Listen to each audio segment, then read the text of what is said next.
Hey! Hello, everybody. Looks like I need to adjust my posture slightly. Let's see here. There we go. Yep. Posture adjustment duck. Thank you. Happy Wednesday, everybody. Hope you're all doing well. Here we are in United States has a holiday weekend coming up. So a lot of people are going to be... Whoops! Boy, you're just pulling out all the stops tonight, aren't you, folks? Thank you for the pets. And I suppose for the splat. Yes, the United States has Thanksgiving tomorrow. So a lot of people have the day off. And then, okay, I guess I'm hydrating as well. 1 second.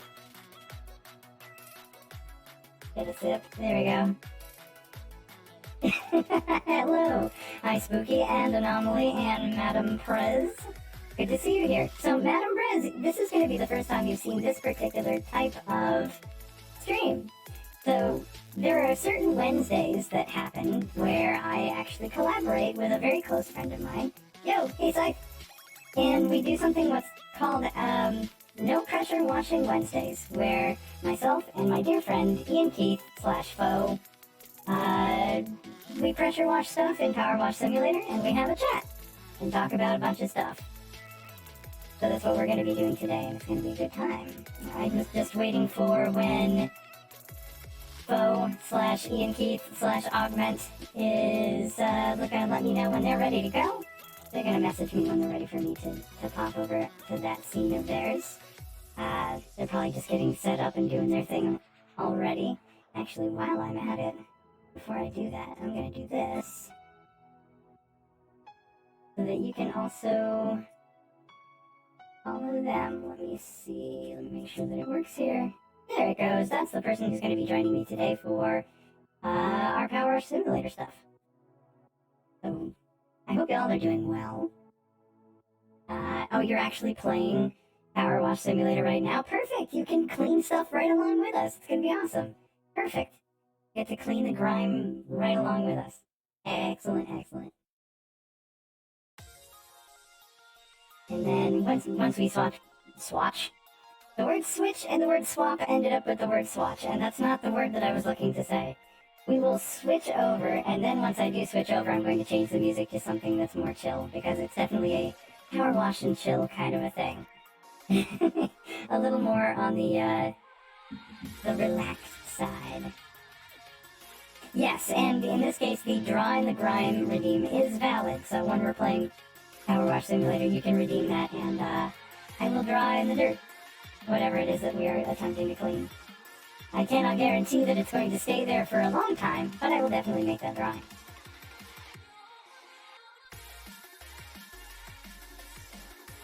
Do that again. Okay, and we're going to go over right now. So here we go. Hey! Hello, Augment. Hi, Madam Prez.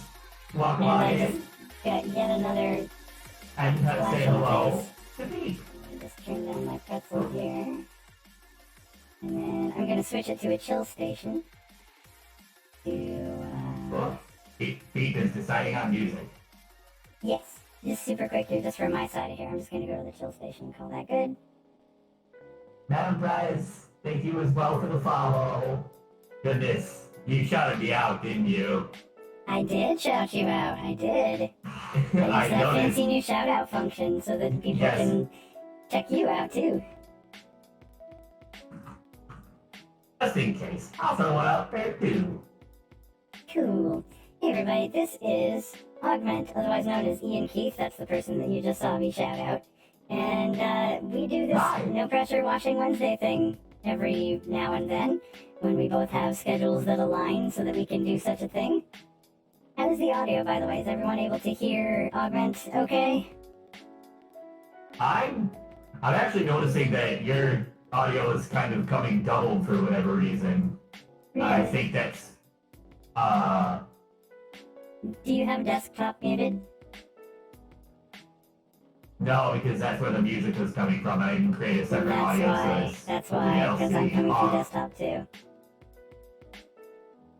Okay, let me create and audio source. Yeah, we're working out a few little hiccups and bugs here because Augment is getting stuff situated with the new OBS 28. Although they just announced the OBS 29 beta is happening now, apparently. I'm like, we just barely switched over. Like, slow down. Right? We just... Oh, pets! Ah, thank you, Madam Prez.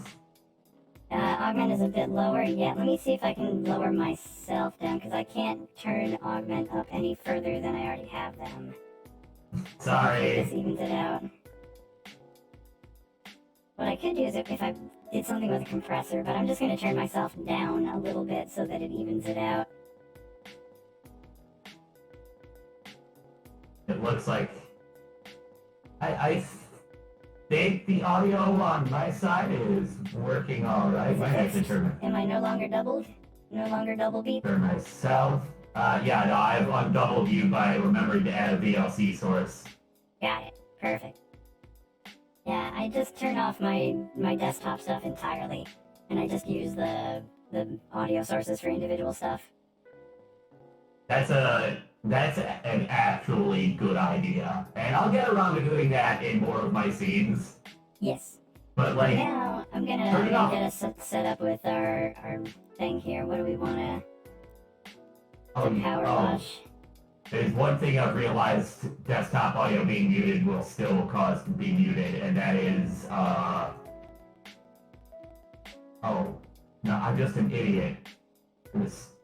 Oh, for your alerts, yeah, just control of the source by OBS. Yep, there we go. Alright, so we're gonna clean... I think we're gonna clean the skate park tonight. Because if we're gonna be doing nostalgia for, like, stuff when we were a kid, let's do something kid-ish. Like a skate park. Totally radical. Also... Totally rad at skate park. Also, I've been sent by Beep, my purpose unknown. Probably puns. Probably puns. Good and good. I would have it no other way. And who is it that's saying that? Is it, Madam Prez? Oh, that's actually Anomaly. Oh, Anomaly, okay. Yeah. Confirm that. I think we still have the unfinished, firehouse, but that's fine.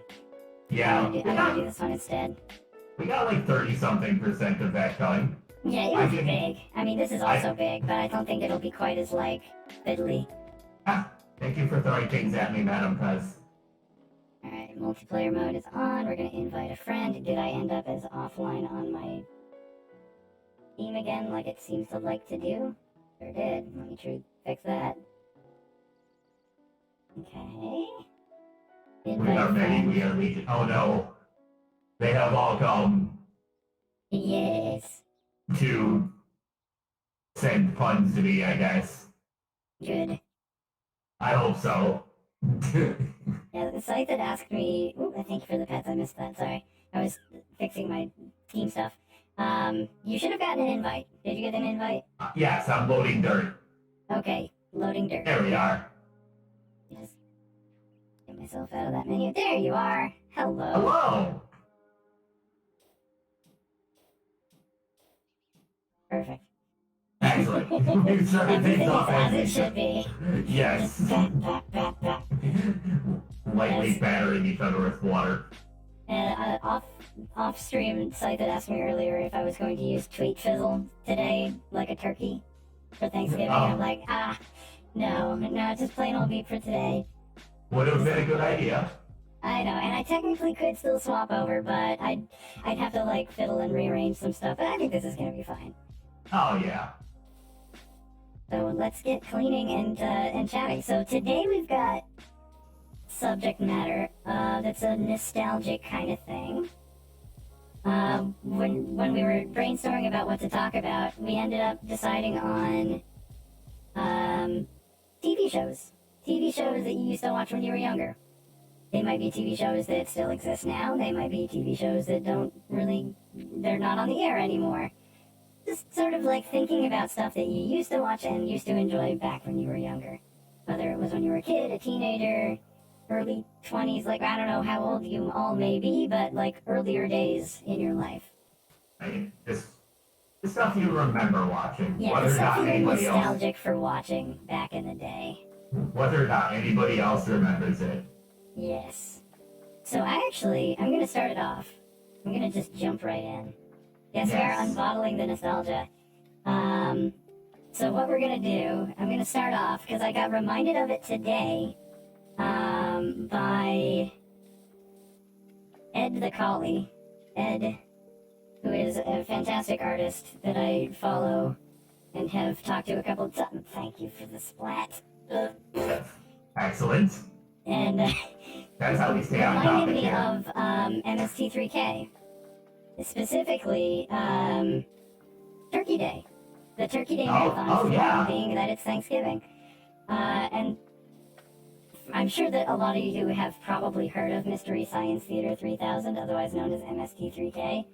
But if you're not familiar with it, it's kind of a cultural staple in that it is about a dude who got sent up onto a satellite orbiting the Earth by a gnarly scientist because he didn't like him for some reason. He was just like a janitor. He's just like, we're gonna throw him up on this satellite and make him watch terrible movies and monitor his mind while he does it. And he gets sent up there and he decides to make some robot friends. Like, the whole story is in the theme song.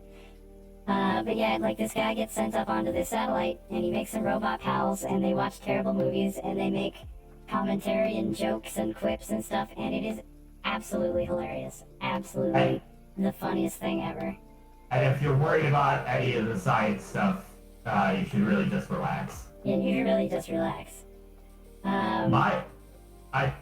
My sister had had VHSs of that show, like almost the entire thing. Oh, very good. Were they the Shout Factory ones, or were they the older ones, or recorded off TV? They were recorded off TV, and it included Poopy, the outtakes reel, which to this day I love the outtakes reel. Thank you for throwing things at me. I have nothing to put here. Have an outtake. Yeah, very, very valid. Yeah, every time I will go back and rewatch Poopy because I found it on YouTube in 4 parts back when you couldn't upload things that were like longer than 10 minutes. Mm-hmm. And I will go back and watch it and just cry in laughter, like absolutely losing it, laughing so hard. Good. Janitor makes robots. Is everyone at the facility hyper intelligent? Well, he's not the. It was 2 different. Actually, now 3 different guys. Because they had Jonah too on the Netflix version. But there were a couple of different guys that were shot up into space. There was Joel and there was Mike. And Joel came off as super chill and very smart. Mike ended up on the satellite after Joel had already made the robots, and Mike was not as smart. Mike was kind of a big doofus. So one of them was very smart, and the other one was not really. And I think I've seen like 1 episode with Jonah, so I don't really know anything about Jonah. Yeah, I have not really watched any of the new stuff. Also, Patches, I have heard about that. The fact that the entirety of the movie Hackers was uploaded to Twitter in 2-minute chunks. Oh, God. Max says Mike accidentally destroyed 3 planets. Yeah, there is that. And I did... Alright, so, and, Spooky wanted the Apocalypse Duck drawn in the grime, and I have drawn the Apocalypse Duck over on this wall. So make sure that's one of the last things that you clean over here. Alright, hold on, I gotta... yes, good. Yes, very good. Apocalypse Duck. Very angry, I approve. Yep, angry eyebrows, of course. Alright, let's see. Just gonna throw that out here. Code Lyoko. I had no idea what was going on as a kid, but I do now. I've never watched Code Lyoko. I am not familiar. I know of it, but I don't know anything about it. Bringing that up reminds me of something I used to catch in the mornings before high school. Mm-hmm. My high school had the brilliant freaking idea that classes would start at like 7:15 or 7:30 in the morning. Like, That's oh, so like, early screw though. that. It was absolutely god awful. Like, yeah, we'd be done by like 2:30 or 3 or whatever, but oh god, I had to be awake at like 5 because the bus would come at like 6. But like we started at 8 and we're done by 3 at my high school. Like, But like, one thing that I would catch on TV regularly before school was Dragon Ball Z. yeah. But I would not catch Dragon Ball Z how you would expect it because it was showing on the Spanish channel. Oh no. So there is little better than a show that was, like drawn and recorded and everything in Japanese. All the lines are synced, like all the voices are synced, the mouths are synced up to words, being dubbed first into English and then into Spanish. Oh wow. So the question, like, it's questionable how good the translation was. If it was like, It was a beautiful mess. Did you take Spanish classes and could you like understand some of what they were saying, or were you just like, these are words that I have no clue what's happening? I took Spanish in junior high and high school, yeah, so I could like piece together chunks of it. Mm-hmm. I could never tell you if any of it was remotely like accurate or not, though, because goodness gracious, one, I don't remember it at this point. Two, I didn't really know the plot of Dragon Ball Z that well, and three, didn't speak Spanish that fluently. Mm-hmm. Well, it's similar to when I was in, I think, middle school or high school, where I grew up. I grew up on, like, the very border of Quebec. I grew up, like, 10 minutes away from the border crossing into Quebec, like, near Sherbrooke. And as a result, I had 2 PBS stations. I had the US PBS and I had the Canadian PBS. I also had CTV and CBC. I had 2 Canadian stations as part of like our cable TV package. One of them being, I think it was CTV that was the English one, and then CBC I think was the one that was in French. And whichever one it was that showed things in French, they would, sometime in the afternoon they would play Sailor Moon. So I would watch Sailor Moon in French. with only a vague understanding of what was happening. Because I knew a little bit of French, but I didn't know enough at the time, kind of like your Spanish classes, like, to really know what they were saying, because they talked so fast. Okay, I guess this is what's happening. And then, like, obviously they're talking about, like, fantasy and science fiction concepts that translating into French and then back into English, like, I don't even know what the heck they're talking about. Brings up, I remember some anime about bicycle racing and the bikes are special gears that give them special abilities. It was on super early and I can never remember what it was called. Sounds accurate. An anime about bike racing? Yep. Huh. I wouldn't know what that is. I've not heard of that. Junie says, Dinosaur King, anyone? I have not heard of Dinosaur King either. There's also going to be, like, regional shows that, like, I know nothing about, because I didn't grow up in that area of the country or area of the world. So, some of them I am definitely not going to recognize. But what was Dinosaur King? I will speak it out loud so the folks over on Ian's stream can hear. But what was Dinosaur King? I am very interested to know. In the meantime, I'm cleaning this graffiti off. So says, yeah, it was really strange. I swear I think I hallucinated the whole thing, like Digimon. But, I think Digimon but Dinos was something else, but bad bicycle or bad cyclist maybe. Also cat paws. Oh, it says it's an anime about little dinosaurs that can turn into their actual size to fight. Kind of like Pokemon. It sounds almost like Digimon. Yeah, that's what like Science was transform saying. to like, yeah, like, huh? Dinosaur King.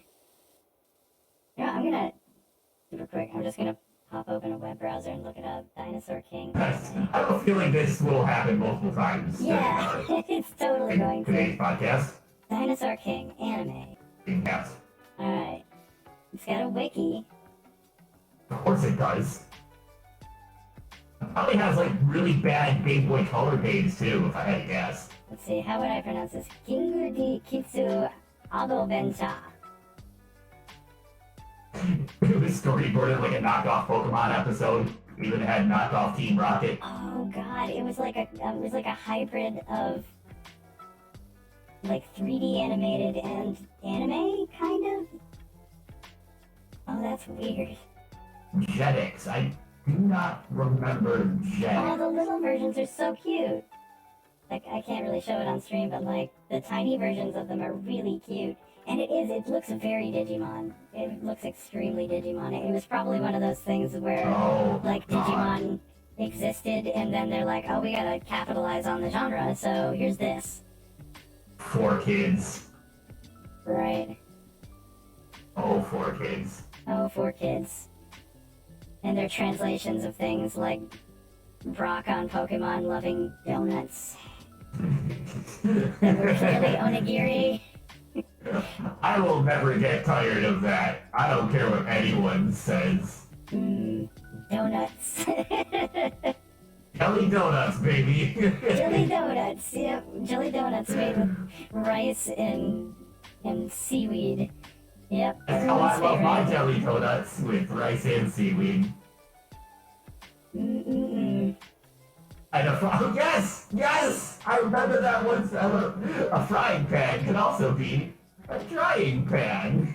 Right. Hey, Sly. Hello. Oh, God. Brock. We're talking about nostalgia for shows we watched when we were younger. What is it about characters named Brock and me relating to them of late? This is true. You were just playing Brock the Investigator. And I can absolutely. What was that? Is it? No. And you can absolutely, absolutely what? You gotta finish the sentence, or? I'm absolutely relating with Brock the Investigator and also Brock the Pokemon Trainer. As far as having one brain cell and periodically using it. I was gonna say, not quite so much the, like, skirt chasing aspect of it. But the single brain cell and using a frying pan for basically anything but cooking, yes. Right. Yeah, I was definitely a Pokemon anime watcher from, like, season 1. And, like, I could not care less about the main team, like, the main crew. I was Team Rocket. I was Of on course you are. the crew for Team Rocket. I was, especially James. James was my absolute favorite. Who doesn't James love is James? such a goober, and I love him so much. If you don't love James, you're doing it wrong, I think. Also, Okay, anybody that doesn't love James, I don't think I can be their friend. I remember Yu-Gi-Oh! Went from two guys in a strange machine fighting with holograms to, hey, let's give a teenager a super fast motorcycle to fight other teams with super bikes while driving at high speeds. Oh, that sounds like a great idea. And now it Yeah, says Team Rocket basically. for life. Heck yeah. Team Rocket for life. Please tell me you're spelling it with a number 4 and then a Y Yes. in life. No, Okay, there's good. no Y in life, but there is definitely the digit of 4 as the 4 in that sentence, for sure. Oh, it's L-Y-F-E. But yeah, like I was obsessed with Team Rocket when I was in like middle and high school, because it was before I got diagnosed with my ADHD and didn't realize that hyperfocus was a thing. And oh boy, did I hyperfocus on things when I was a kid, especially Team Rocket at that era. Like I was on one of the very first internet message boards that I was on was Team Rocket HQ. and I had a Team Rocket OC, and like I made a cosplay of my OC and wore it to the first Pokemon movie premiere, and like it was, as the kids today would say, probably pretty cringe, but I had the best time. Wait, you were on that board too, Nick? Really? Really? The one that was started by Josh Merman of Stubble and Josh Babes, that forum back in the day? Oh boy. Because we're talking like 20 years ago. Debbie? That one, oh my god, Nick, are you freaking kidding me? Would you perchance remember Rocket Agent PFT? Uh-oh. Rocket Agent PFT with a long white skirt and brown hair with a blue streak in the front of it.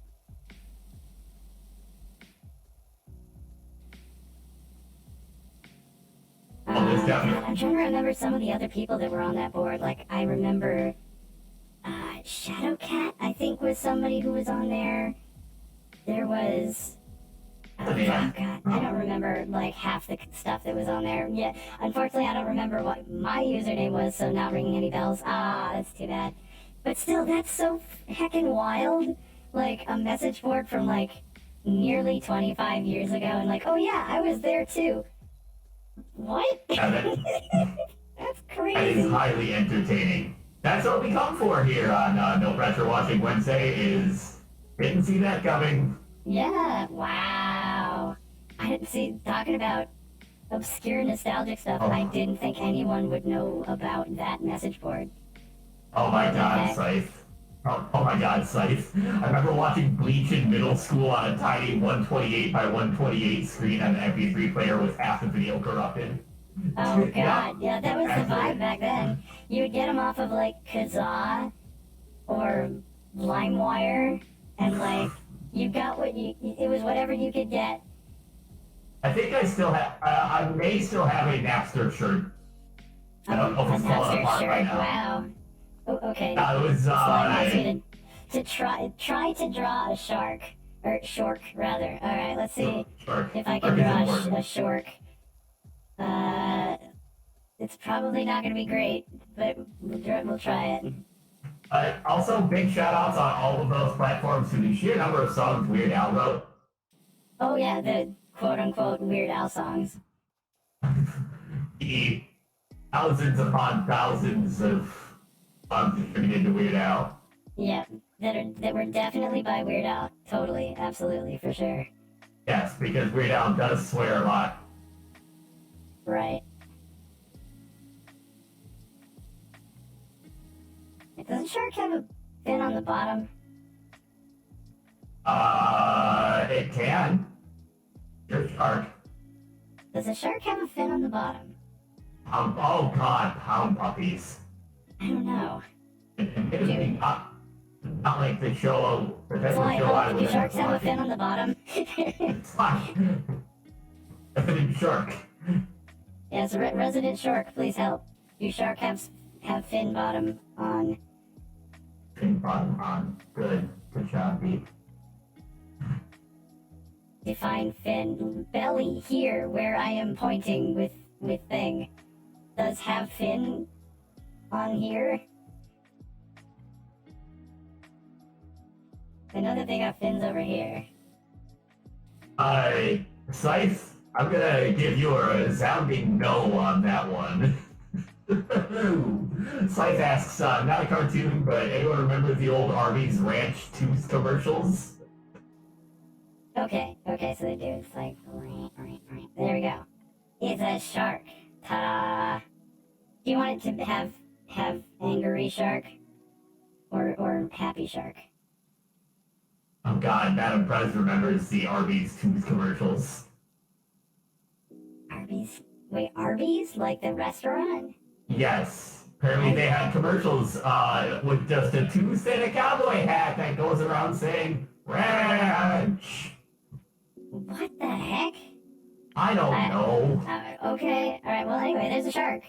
Ta-da! Okay, happy shark. It's a happy shark doing a thing. Ta-da! Where was I? I was over here. Slice, is it that, alright? Ooh, screenshot, hang on. I will hold still so you can screenshot. There you go.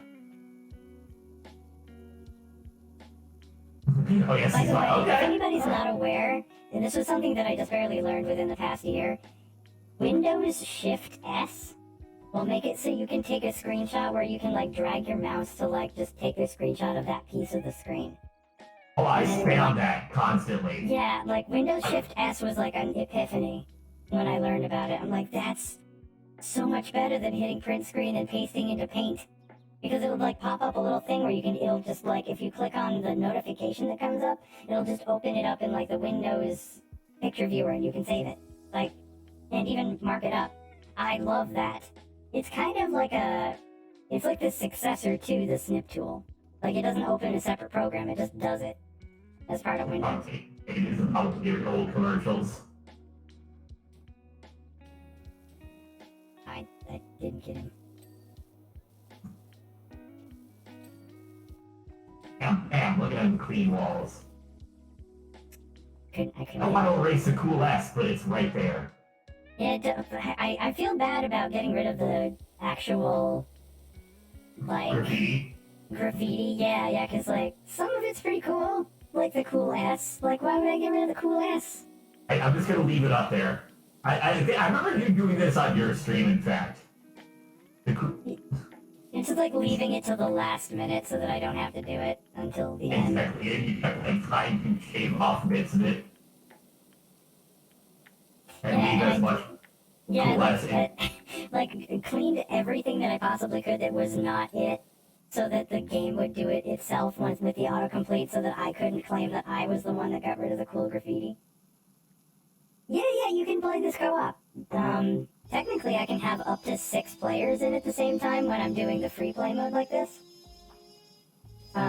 If I'm doing like the career mode, I think you can only have one other person co-op. But you're like, 6 people all going at cleaning stuff all at once. I imagine it would go pretty quick to like get everything clean, but boy oh boy could that be chaotic. You get 6 people with the highest level stuff and turn it into a speedrun. You could do that. That's what we'll submit the fastest first one of these days. Yeah, there we go. Yeah, in store you can only have 2. Yeah. Let's see, what other TV shows? We've talked about anime. What about PBS shows? What are some PBS shows? Or other public television type shows? Because I know that not every country has PBS. Well, here's an easy one.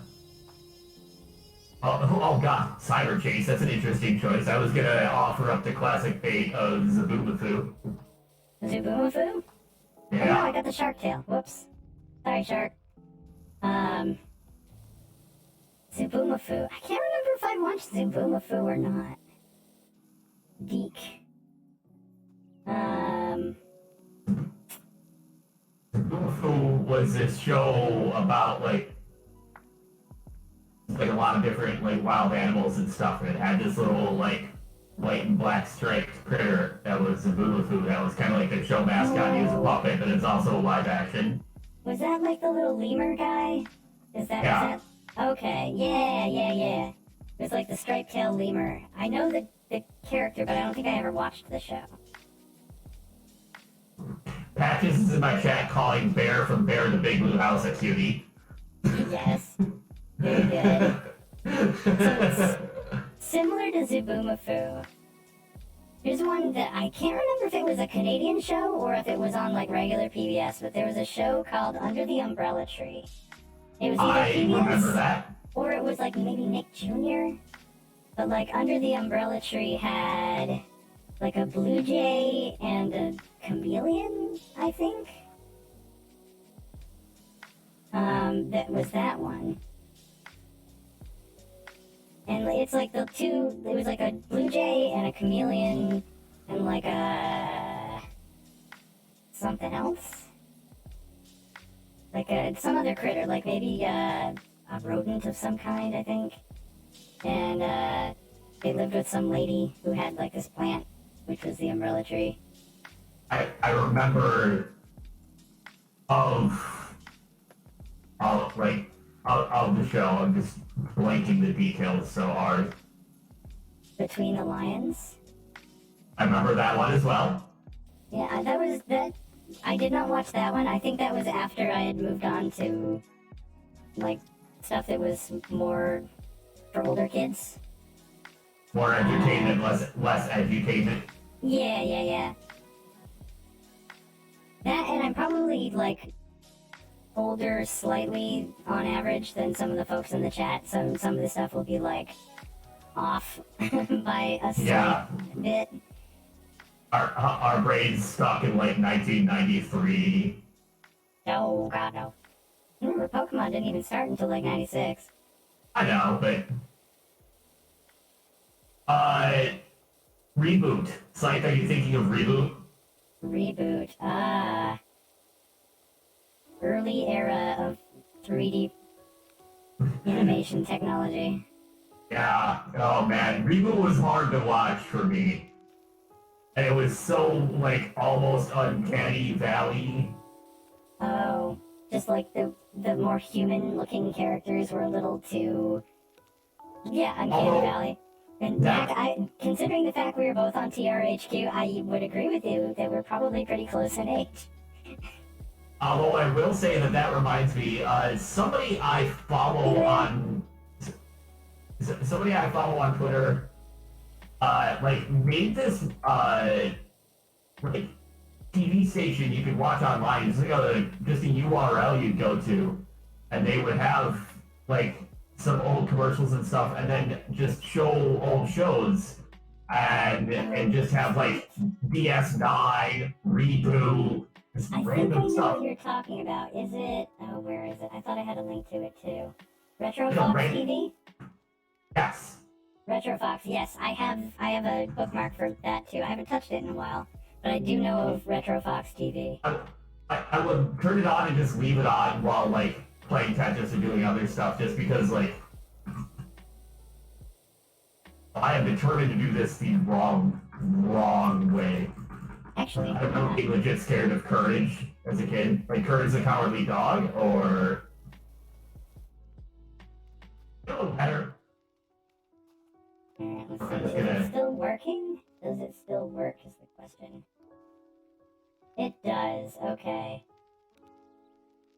Alright, so right now they're actually showing an episode of Fresh Prince of Bel-Air. And I'm just gonna link it in chat so that people have that. That is Retro Fox TV. They will just show old shows. And old ads and stuff. Yep. For that matter, my husband has put together a channel where he's been basically ripping VHS tape footage that's just commercials and like TV bumpers and stuff like that from the 80s and 90s. Because a good friend of ours, their father passed away and had like a bunch of VHS tapes, just tons and tons of VHS tapes, that they had recorded the PGA Tour games going back into like the mid-80s, complete with commercials and everything.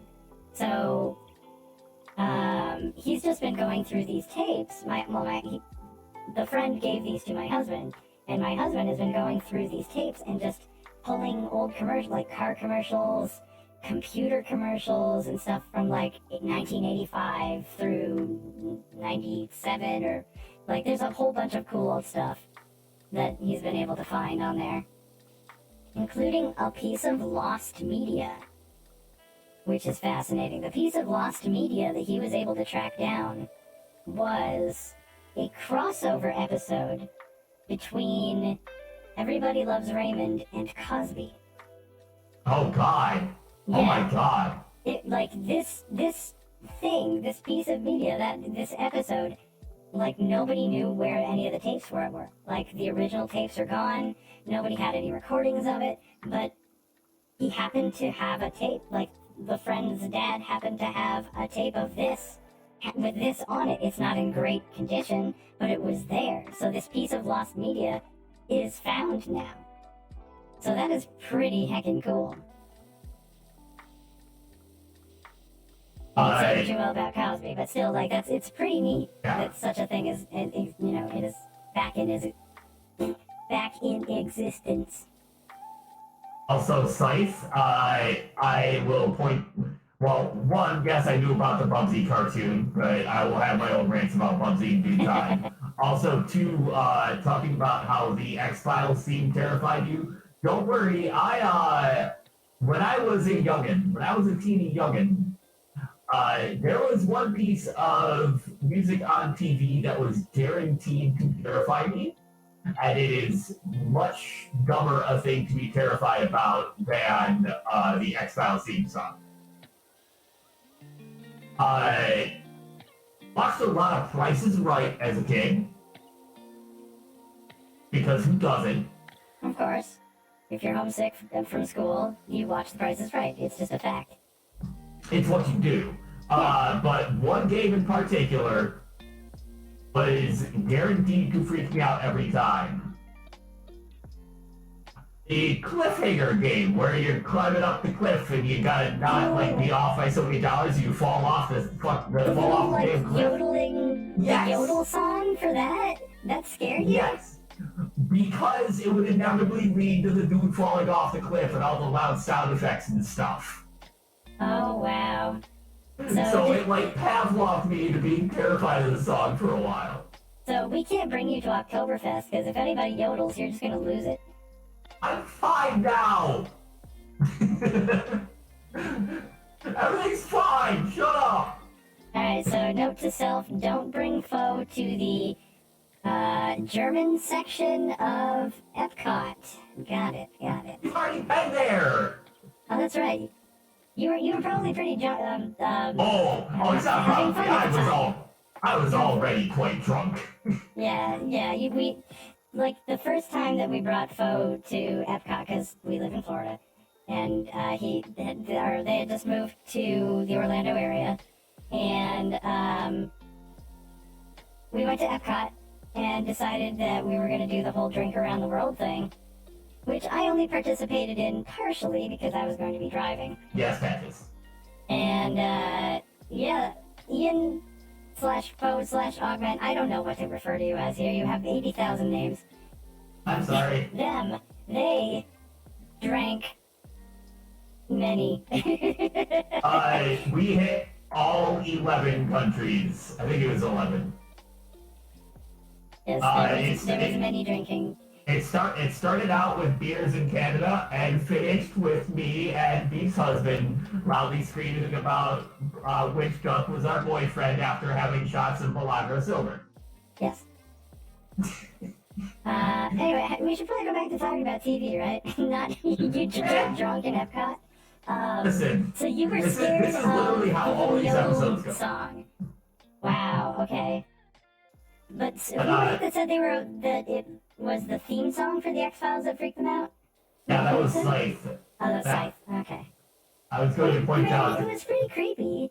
It was creepy. Oh, yeah. It showed some weird, distorted images and stuff in the background, and My sister loved X-Files. I was going to go on on a slightly related tangent and talk about one game show in particular. In fact, I remember watching from my youth with does the name Supermarket Sweep ring any bells? Ah, Supermarket Sweep. Yeah. One thing that I will never not adore about that show, like every game show, people are dressed like business casual. Yeah, every game show, people are dressed in like business casual. You got like your coat, your polos, your collared blouses and all this. And then Supermarket Sweep, everybody's just got sweaters. It's just nice it was just pastel sweatshirts. It's like pastel sweatshirts and khakis. That was the uniform for Supermarket Sweep. Yeah, and there were certain things that you knew that they had to do, like, if they wanted to win on the, like, big thing where they, like, ran around and grabbed groceries, Turkeys, go for the big-ass go for the turkeys. meats, the turkeys, and the batteries. Those were your key items that you had to go for to get the most dollar value. You go for the meats and the batteries. If you're thinking of Legends of the Hidden Temple. The hardest show on Nickelodeon. Yeah, and like the like actually the hardest show on Nickelodeon. Like Family Double Dare was up there, but it was nothing on like bad win rates compared to Yeah, I think Legends of the Hidden Temple had the lowest win rate of any Nickelodeon competition show. I was a big fan, of course, of Nick Arcade, obviously, which also had, in case you're curious, an utterly terrible win rate. Yes, Nick Arcade was not a great win rate, but people watch it anyway because, oh my god, video games. Oh yeah, no, absolutely. I ate that up. Oh yeah. Like, oh, speaking of, so there's a person that I know, named Rick Fox, who is an avid collector and knows a ton about classic video games, and is a member of the staff and creators of the site The Cutting Room Floor. And The Cutting Room Floor is basically a wiki that documents, like, hidden stuff in video games, like things that are in the code but never used, or that's the time never end up getting stuff happening with them. Like, yeah, Cutting Room Floor, like, Rick is, like, one of the founders of that site. And he does panels at conventions where he shows off some of this hidden stuff in games, like demos it or has videos of it and stuff. And, like, he actually managed to get his hands on a demo. No, it was the Nick Arcade version of Monster in My Pocket, I think it was. Oh my god. So he had a copy of the Nick Arcade version of that game and, like, showed about how it was different and how the Nick Arcade version was basically kind of the beta version and the precursor to retail. Like, it was missing textures and, like, not textures, but sprites. And, like, there was a bunch that was not finished and didn't look anything like the finished game. But the Nick Arcade version of it had that. So, I remember that site. And offering up another easy classic, Blue's Clues. Blue's Clues. See, that was one of those that was after my time. It wasn't one that I watched, like, a ton either. But, I definitely remember it and appreciate it. And yeah, when Steve came back, after, I think the reason he left the show was going off to college. Oh, see, here's a topic. Here's the thing that Rafflecopter in my chat just brought up, which you will probably at least know some about. A fun page to look at on Cutting Room Floor is The New Tetris. The dev really wasn't happy with that game. Oh yeah, I believe I've looked at that. Oh yeah, no, the stuff that the dev left in, like, commented in the code. Yeah, I haven't looked at it myself, but yeah, I mean, if it's something Tetris related, then Augment is gonna know tons. I actually had the new Tetris, and I adored it. I'm getting things thrown at me. Yeah, the Cutting Room Floor is absolutely a time sink. It's almost as dangerous as TV tropes for me and losing several hours. Yeah, it is a super cool site. I've been apocalypse ducted.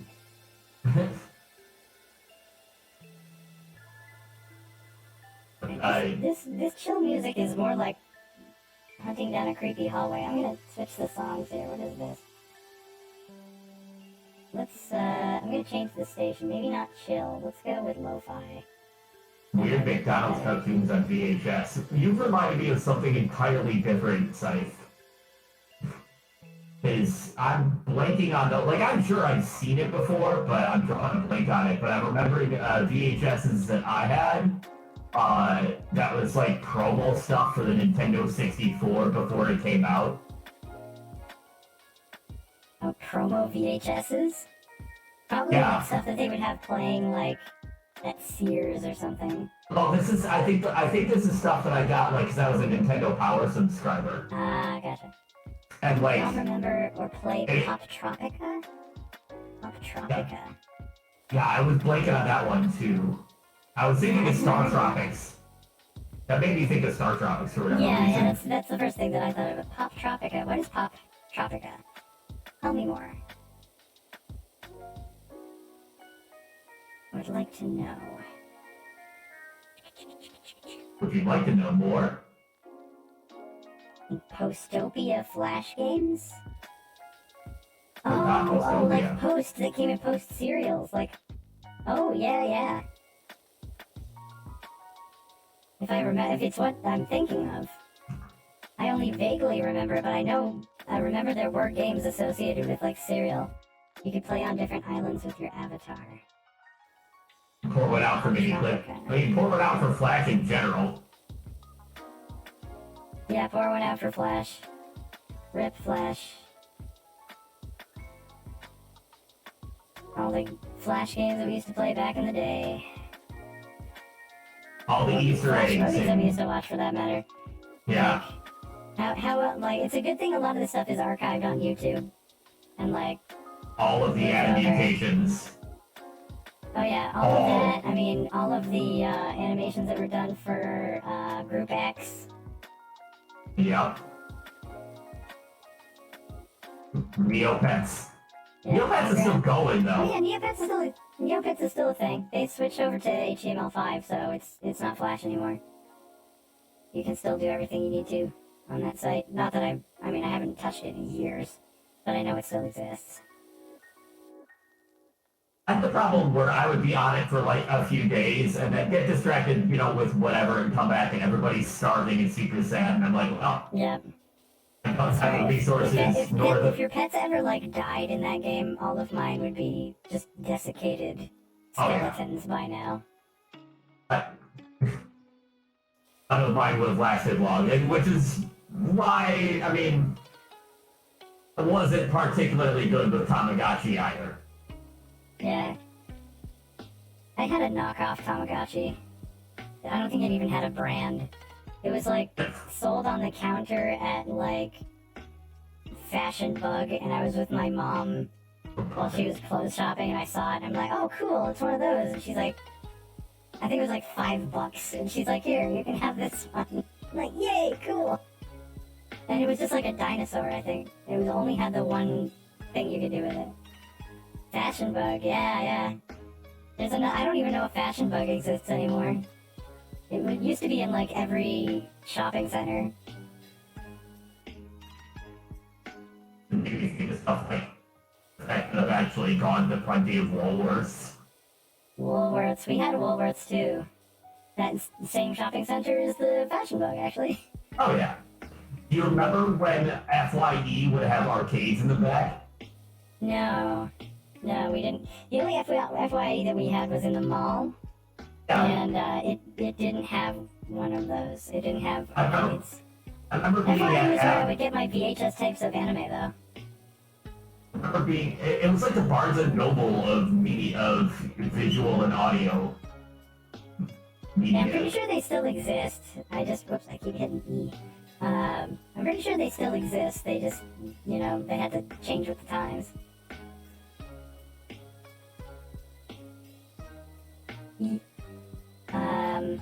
Yeah, that's where I would pick up my anime VHS tapes back when I would purchase them. My first legit anime. Like, here, let's get back to the, shows and nostalgia. Yes. My first legit anime, I watched French Sailor Moon and Pokemon and so on. But, my first real anime was given to me on a set of 3 VHS tapes that were just, pirate VHS tapes, bootlegs. And it was Neon Genesis Evangelion. My friend Wendy let me borrow her bootleg tapes of it, and that was, oh god, I was like a freshman or a sophomore in high school, I think. And that show, that was a lot. That was a lot for Yeah. a 15-year-old to absorb. Oh my god, Dot Hack. I had one of the games that came with a DVD. Ah, I might still have it somewhere, I don't know. Dot Hack. I didn't watch that one. I knew of Dot Hack. I never watched it though. I don't think I ever Something got like around to watching 200 it. FYEs left. Oh wow. Patches says they think that there might still be one in the Altamont Mall. Maybe. Okay, we'll have to check it. Because Lord knows my husband loves exploring malls. I only ever ended up in the Altamont Mall like once or twice. That's where I got the current version of Hat though. Ever heard of the Twitter account that posts out of context cam rip clips? I don't know what cam rip clips are. This makes me think of like the little cameras that you get as a kid. Oh, like the little toy cameras. Yes, or like That technically what are work those with like? film, What are they but like? not well. Were they like hip clips or something like that? Oh, well, hit clips were like a music thing. Yeah, That I was remember like tiny those little too. like dinky tapes that had like one song on them. Yes. There was hit clips and there was pocket rockers. There were like two different brands that did the same thing. Also, I want to say the GBA had like for some reason you could just get like cartoons on it, like they hit cartoons for the Game Boy Advance. You had a hit clip when you were 3 or 5 years old. Had All Star by Smash Mouth. Hell yeah! All Star hit clip. My Video Now. That's what I was thinking of. Yeah. Video Now. Okay.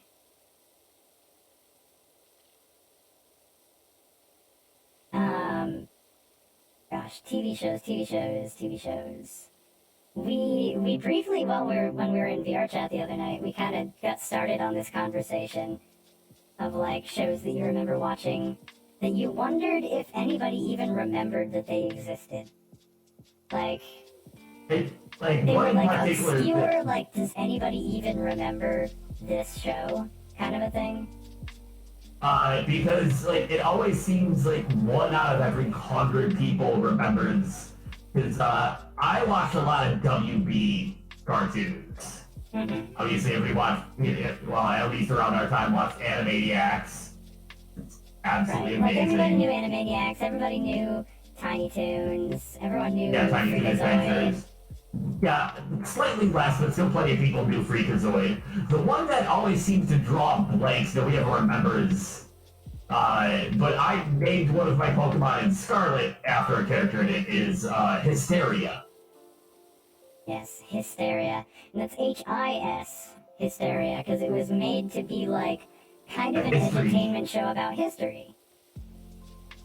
And it was one of those like Spielberg cartoons in the same vein as like Animaniacs and stuff.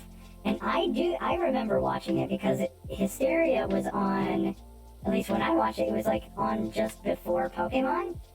So I would get up and like have breakfast and watch Hysteria and then watch Pokemon before school. So I absolutely knew about Hysteria, but not a ton of other people recall that show. See, I always remember it being one of the afternoon shows. Like, it was right in the WD block, wedged in with Animaniacs and Freakazoid. But I feel like, sometimes I don't feel like, was that just a fever dream? Do I not remember Loud Kiddington? Yeah, like I don't remember many characters from Hysteria. I remember Big Fat Baby.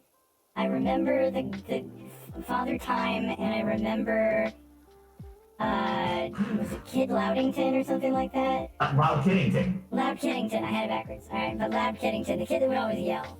Yes. Except for sometimes he wouldn't, but then he immediately would.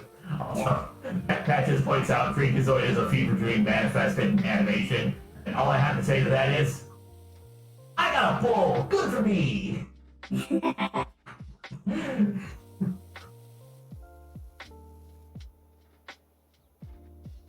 Also, the officer in that show, hey Freakazoid, you want to go get a mint? It's like that's a thing that you just do, is just go out and have Get one a mint. mint. Yeah. Yes. Do I? We're talking about TV shows when we were kids. Especially ones where you wonder if people even remember that they existed. We're talking right now about Hysteria, the Warner Brothers show about history. And also just nostalgia in general. Yeah, just nostalgia. It doesn't have to be an obscure show. It could just be like, oh, hey, remember that show back in the day? Yeah. So this isn't an individual show, but it's a piece of a show that I can never find anyone who even remembers this character exists. So it's Sesame Street. Everybody knows Sesame Street. Everybody knows most of the characters from Sesame Street. Nobody remembers the plane guy. The plane and parachute guy. Nobody remembers the parachute guy. And I don't know what his name is, but I just remember that he would write letters in the sky, and sometimes he would, like, parachute into, like, the town center area of Sesame Street. And, like, nobody remembers this guy.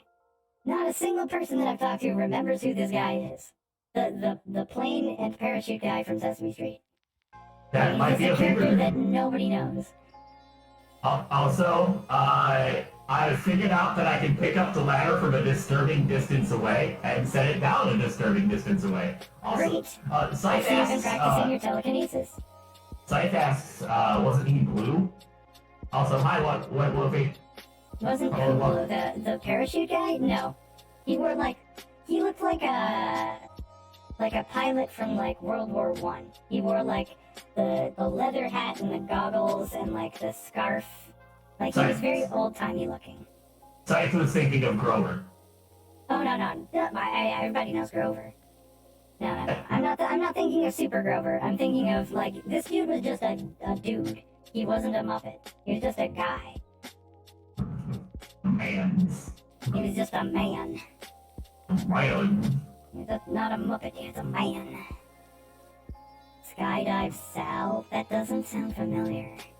Hey, man. I- One whole ass man. Just one man. Skydive man.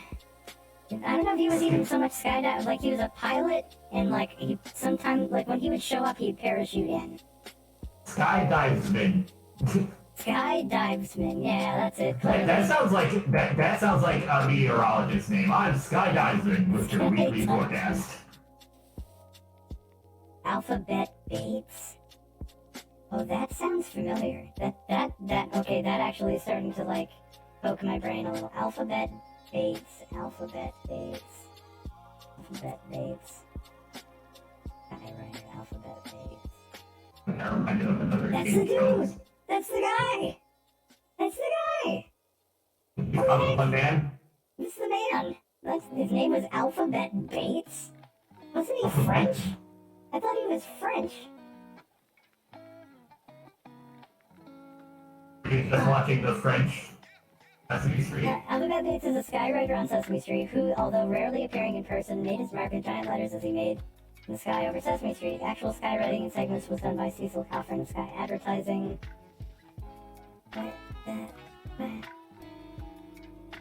Beginning season 11, he began to make the occasional appearance out of the skies on the street, portrayed by Muppet performer Brian Mule. Dropped from the sky, right on screen with the use of a telestrator, one of the like really old like on-screen writing things. Mule's performance had him speaking in incoherent French-like nonsense. Okay, right. That I remember too. Okay, you found it. You found the guy. Alphabet Bates, the Frenchman? Because, you know, Bates. Very totally French name. Yep. Okay, well, mystery solved. Thank you. I got reminded of another game show sound cue that would terrify me. Oh no. Another lesser known game show, Scrabble had a game show. I didn't know Scrabble had a game show. Oh yeah, it did. Its gameplay was kind of weird. And the stopper that would hit to make you lose your turn For some reason, that sound would do bad things to me. I don't know why. It's just, if it's an abrupt kind of grating noise. Yeah. Also, Site's bringing up Invader Zim. That was actually one show that I just never. Oh, I watched the heck out of Invader Zim. I never get into it. I for some reason, it always felt like it came off to me as a little bit too random. Well, there was the era of that too.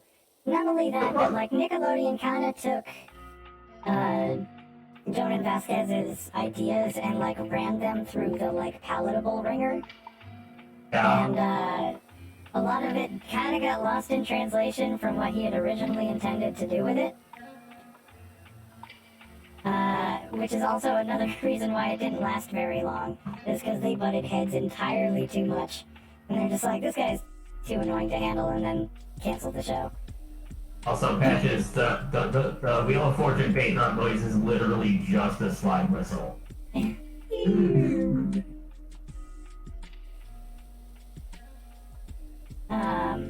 But yeah, I watched a ton of Invader Zim back in the day.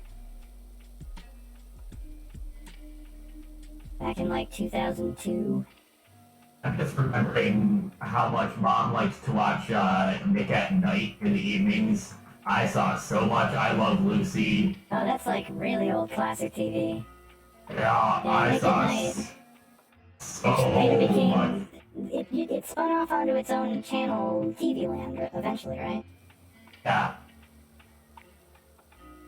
Courage the Cowardly Dog was such a good show. I didn't really watch a lot of Cowardly Dog. I didn't watch much Courage. We didn't have Cartoon Network for a very long time. Like, our cable system just didn't have it. We live in a rural area, I guess. Oh, I had, I particularly loved Space Ghost Coast to Coast and then the Brat Show. Where I actually had the music CD that came. Yes. There were a couple of different albums I put out, wasn't there?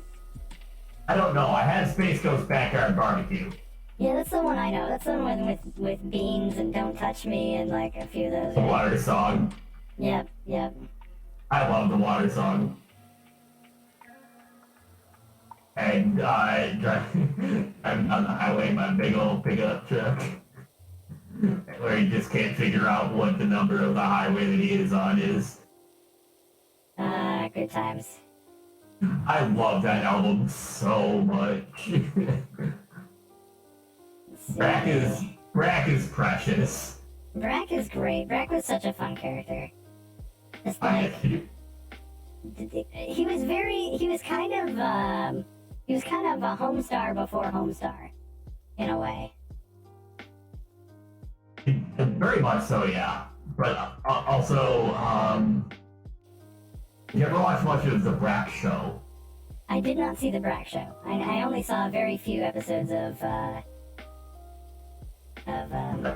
Space Ghost. The Brack Show I greatly enjoyed, even though, some people might not like it. It's basically just take one of the characters actually from Space Ghost Coast to Coast, put him on his own show. Kind of like the Cleveland Show, except if it was done better. Thank you for the pets. Oh, sorry, thank you for pets. Wow, simultaneous pets. I know. Synchronized pets. Whoa. We are blessed with petting. But the Brack Show was absolutely fantastic because, one, it meant more Brack, and two, it was actually very funny and well written. And like one particular episode and one line from it always sticks in my head, where Brack is like putting on a play, and Brack's mom, like one of the characters in the play is like getting ransom money from Brack's mom, and she just goes, and this is all a play that Brack has written, by the way, and her line is, I have $10,000 cash money. I will go get it. Presently.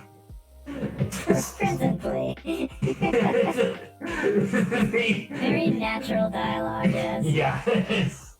And that line in particular sticks in my head constantly. I will go get it presently. I remember something about it. Who do we blame this on? The internet? The internet. Oh, that's Fairly Odd Parents. Another show that I didn't really watch much. I didn't watch much of the like Butch Hartman era, like Cartoon Network stuff. Brack didn't do it too. That makes sense. Like, I did like that as a running gag in Fairly Odd Parents. Wait, where'd you get that? That's the father saying the internet. I love that for whatever reason, Brack's father is just a very small, short Spanish man. Like his mother. Yeah, Brack's father is a small, short Spanish man, and Brack's mother is basically just looks kind of like Brack with an apron and a blonde wing. That's amazing. Yeah, that was one that I didn't really see a ton of. Like, I knew of it and I knew the album. Like, my friend, the short period of time that I lived out west, I lived in Utah for like 2 years. A friend of mine that I had out there had that CD. And like, he would come over and we'd play computer games and stuff together, and he would just play that CD for funsies. Patches. Oh, Timmy, I'm respecting your privacy by knocking, but asserting my authority as your parent by coming in anyway is a goat line. Yes. And it's entirely relatable. There was a lot of good writing in that show. Also, My Shiny Teeth and Me has no right being that catchy. My Shiny Teeth and Me? It's a song by Chip Skylark. It's a celebrity, like, teen pop star from Fairly Odd Parents. Okay. And it's also one of the songs I've played the most in Synth Riders. Oh, that's funny. It is an amazing song. Alright, let's see here. I'm doing another think to try and come up with other shows that I watched a ton as a kid. Of course, there was, going back to PBS, there was always, Where in the World is Carmen Sandiego? Oh, yeah. The game show. Acapella. Rockapella, baby. Hit it, Rockapella! Doodle. Rock. Wow. I would try to sing it, but it would not sound good. I love that theme song so much. Simulduck. Yeah, I think I got ducks too, because I got a squeaky sound.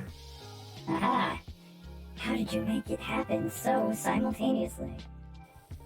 Am I broken? It's like our Okay, good, chat's I'm not like broken. our chat's coordinating. Like,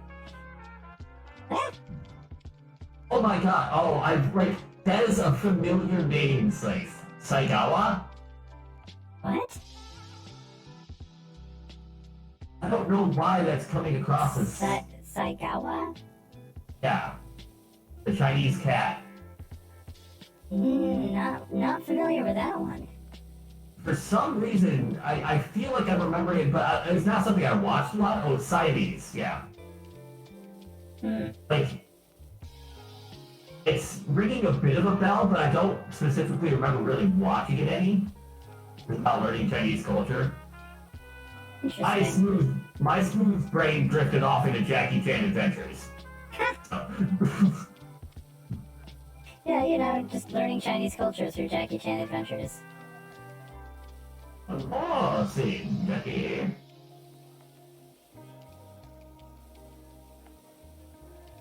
I think that show had did it have a PlayStation game that was put out for it, or? Yes, the Game Grumps played it at one point. Yeah, and it broke. Yes, it broke horribly. They played it for 20 minutes and it broke.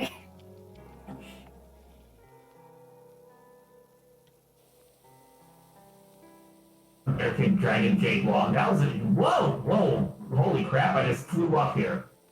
I didn't know getting up here would be this easy. Alright, well. Oh, onto the archway thing?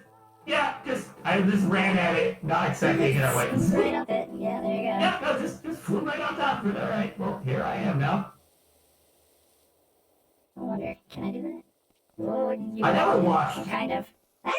Ah! Are we getting comboed? Yeah, we're getting, like, absolutely combo smacked around by flying objects, mostly ducks on that part, but... Ha! Hi. I got bonus whacked. And then the very delayed sound effect of the follow from slide. And I can't be trying to control you. Hey, I decided that I wanted to make, like, something that you would want to clean up immediately by making it very unsatisfying looking. I mean, I was already working on cleaning the arch anyways. You just... I'll take that. I'm going to make it easier for you. Right. We got simultaneous writing. Man. That's one you can't do on Augment's channel. I got a hydrate thing, but not quite the same. I don't have... Yeah, you don't have the sploosh. You can always make that. Scythe, that is a very correct point. I have two hands, I shall pet two things.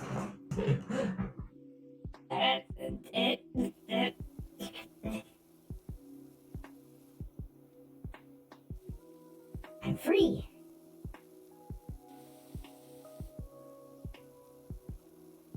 I fall off the arch. Let's see. Alright, so, here's my question for you. When it comes to learning science, were you a Bill Nye or a Beekman fan? I allowed to like them both. You are allowed to like them both, though was there one you preferred? I don't think there was one I preferred so much as one I saw more, and I saw a bit more Nye than Beekman. Yeah. Because Beekman, I think, was only Saturday mornings, but you could watch Bill Nye, like, every day on PBS. But Bill Nye didn't have a giant rat, dude. No, he did not have, was it Larry? Larry the rat? I can't remember. But yeah, he had, like, just a dude in a rat suit. To be, like, his foil. Not really foil so much as, like, the guy that goes, wow, why does it do this? Or, you know, just to be the one asking the questions. Beekman was a little too in your face for me. He was constantly just like... Yeah, it was definitely, it leaned into the entertainment a bit, more than Bill did. Yeah, and it was cool that it was teaching science, but it was just a little too, like, pow, pow, pow, up in your face kind of stuff. That's another show that, yes, was watched a whole lot in my household, Madam Prez, even though the one incorrect, preposition definitely changes the meaning. Pinky in the brain. Pinky and the brain? What? A pinky and the brain. When it was... What? A pinky and the brain was a show that got a lot. Yes. Pinky in the brain is just like... That sounds probably painful, or you'd poke something weird and then I'd forget the 4th grade. Oh, you put Pinky in the brain. Oh, I see. Yeah. It's like... Hand, low hand. Hand, you're gonna... Okay, I guess my hand's not gonna... I just want to put my pinky up. Heckin' gosh. I just want to put my pinky in my brain. Can't make it happen. I just want to put my pinky up so I can try to poke my head with it, but it does, I can't make my hand do hand. All I want is to put my pinky in my brain. All I want to do is put my pinky in my brain, but no. My I'm hands are like, like... I'm not going to make fingers do what they're supposed to do, so... I'm adding that to my course file myself. Remember Jimmy Neutron's Nicktoon Blast? Again, that one's a little after my time, but I do know of Jimmy Neutron.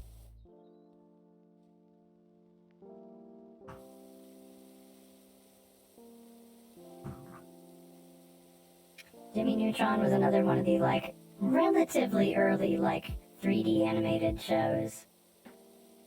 After Reboot, but still early-ish when it comes to that.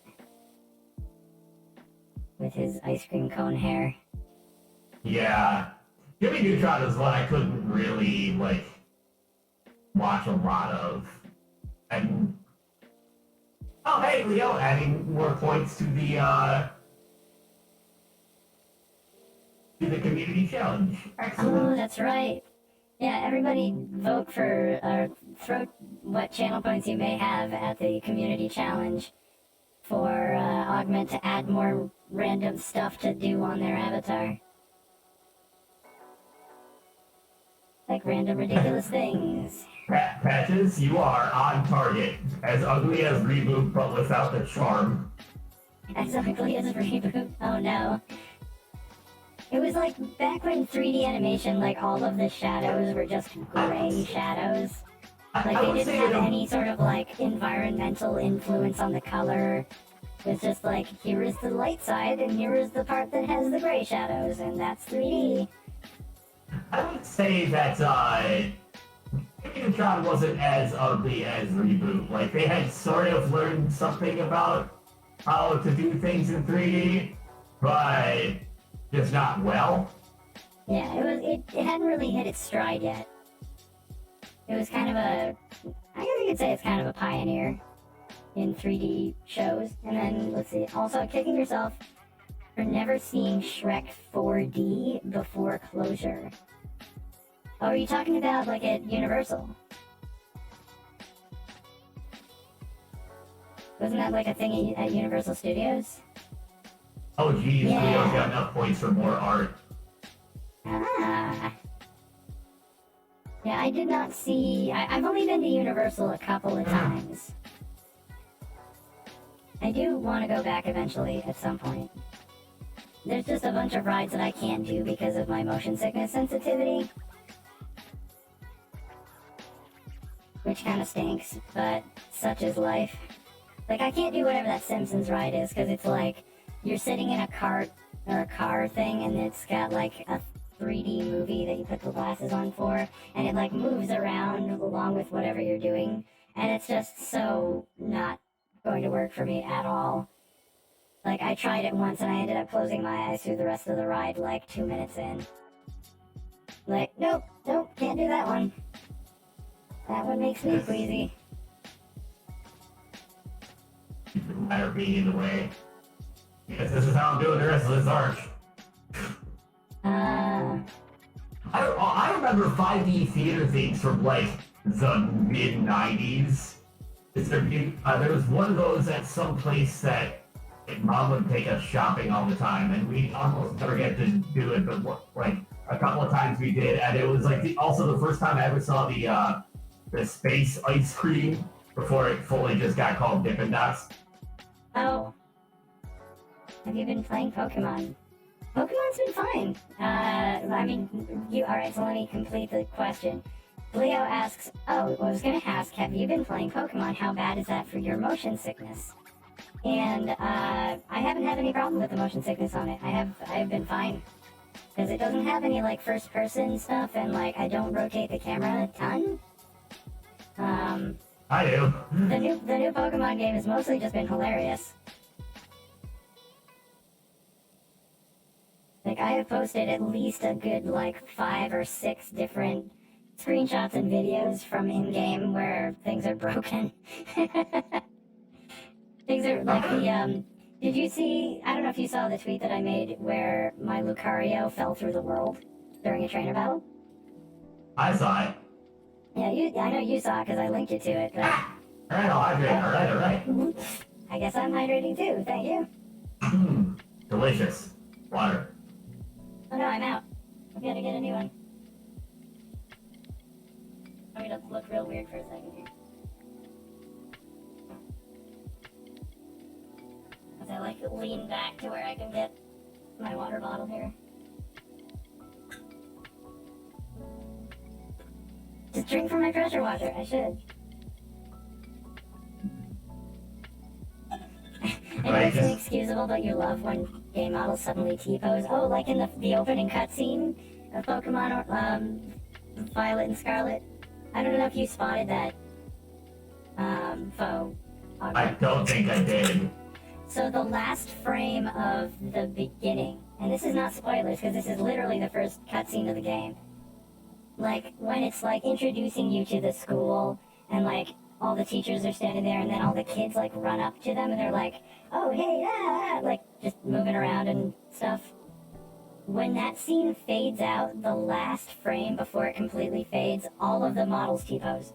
They just go amazing. And, like, all of them T-pose at the same time, like just before it fades out. And I didn't notice it at the time, but somebody else did, and like screenshotted it.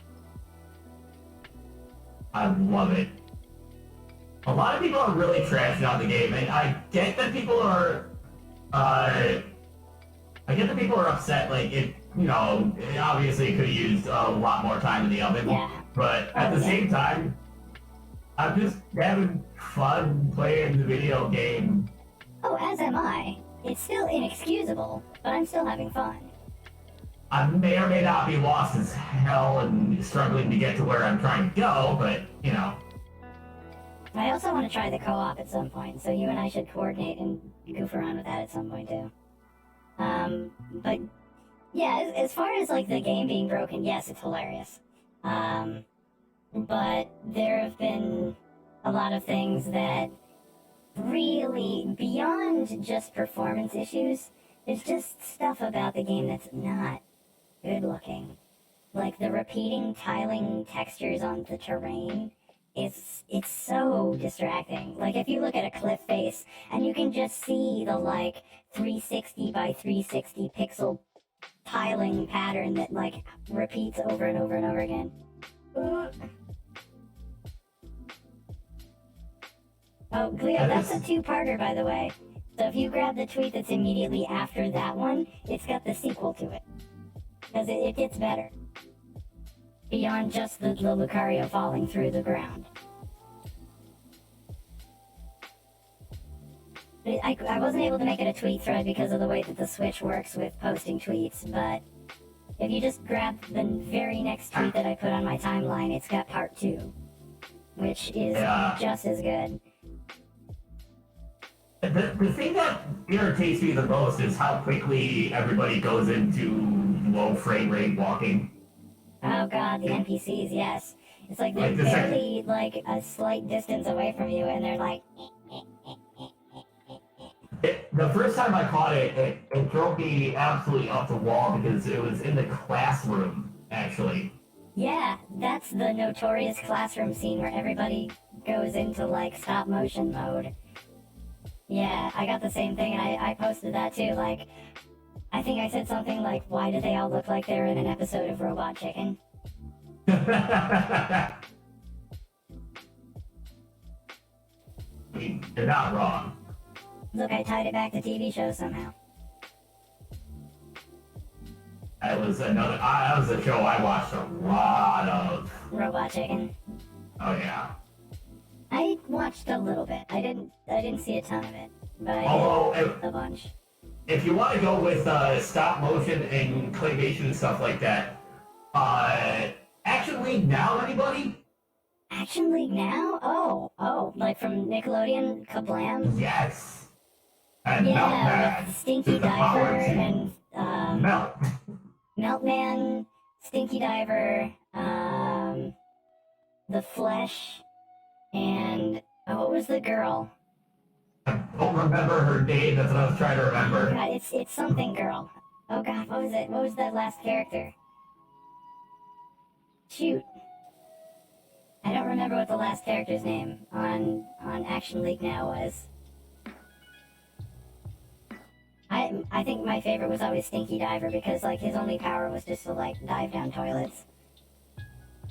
I like the Flash because, boy, he absolutely is the definition of himbo. Mm-hmm, yes. And he's super strong and super naked. It's like, That was a good show. I think it had like the little bits like Prometheus and Bob. Yeah. Kablam was like repeating shorts. It was like a bunch of little short form animated things that they would just pull out as little segments, and then they'd have like little music videos and stuff.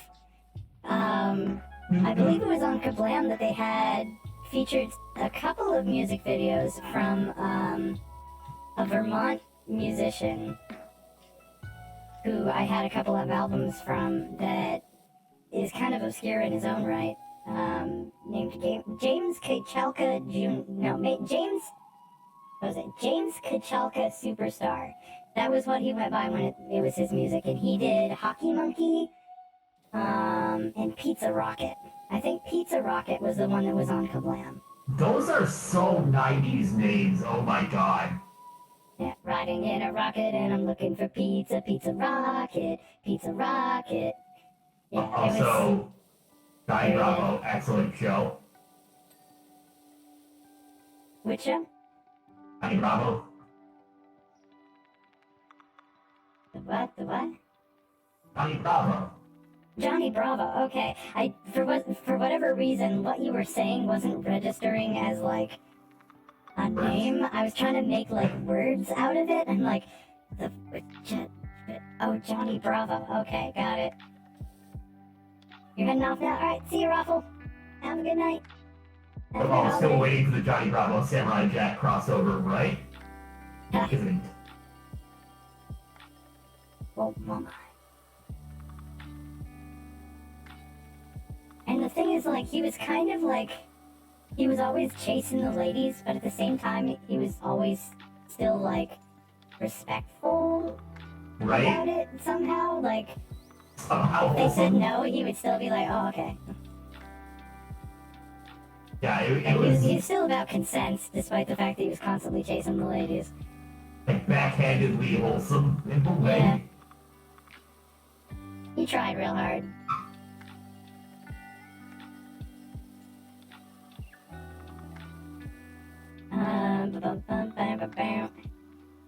Do you remember when the Disney Channel was a pay station? I only kind of, but the only other reason I remember about that is because I just watched the new Defund Land like a couple hours before we streamed. Yeah, because with cable TV, I mean now obviously we got Disney Plus, so it's kind of come full circle. But right. With cable TV, there were certain channels that were premium channels that you would have to pay extra for if you wanted subscriptions to them, like HBO and Cinemax and Stars and stuff like that. And for a long time, the Disney Channel was one of those. Like, you had to pay extra to get the Disney Channel. But they would do free Disney Channel weekends, where they would just, like, open it up so that it would be free and you could just watch it all weekend without having the subscription. They would just show, like, an 800 number down at the bottom through the entire weekend advertising. And, like, we used to, like, my parents used to grab a VHS and, like, pop it into the VCR and just, like, wait for when, like, movies and stuff would come onto the Disney Channel during the free weekends and, like, just hit record. And, like, we'd have, like, these VHS mixtapes of random stuff recorded off of the Disney Channel while it was free. I had, like, the one VHS tape of a show that I distinctly remember having is I had a bright orange VHS of Ren and Stimpy. I was gonna say that had to be a Nickelodeon tape. If it was one of the bright orange VHSs, that was 100% a Nickelodeon tape. And it had the full version of the Happy Happy Joy Joy song on it. And I will often think of, I'll teach you how to be happy. I'll teach your grandma to suck eggs. Yes. It's like aggressively happy. I like that. It's a shame that John Kay ended up being such a piece of garbage. Yep. Too bad. It always is a shame when the creators end up being terrible, terrible people. Like, a piece of media that you absolutely love and you find out they're, like, just the worst person. That just means that Hatsune Miku made it. Yeah, Hatsune Miku made Ren and Stimpy, Hatsune Miku made Earthworm Jim, and Minecraft. Got Earthworm Jim. That was another show. Yeah, I didn't watch the show. I played the game. I think we rented the game. It was hard. I did. Both of them. Mm-hmm. They were made by the same studio that did the Aladdin game for Genesis, I think. Aladdin was on both. I don't know. I do remember the Genesis version of Aladdin was considered to be the better quality version. Because it was made for Genesis and then like ported to Super Nintendo or something like that. That's one of those things that, like, in the right group, you can start a big old debate. I don't think so. I don't think it's the case for that one. I think it was like literally originally made for Genesis and then ported. And therefore it didn't run quite as well. They had a number of distinct differences to them. Yeah. But the Genesis one was the one that actually used like scanned cell animation and stuff. Like it was like they tried to keep it as close to the actual animation style of the movie as they could. Yeah. And it showed. Like the animation frames were really smooth and like everything looked really cohesive and good. Because we did have that one. I think it was Shiny Entertainment. That sort of sticks out in my brain as the developers for that one. It seems right. For some reason, I'm also thinking of Accolade. Yes, because Hatsune Miku also wrote Harry Potter. That is true, yes. I can confirm that. I watched it happen. Yep.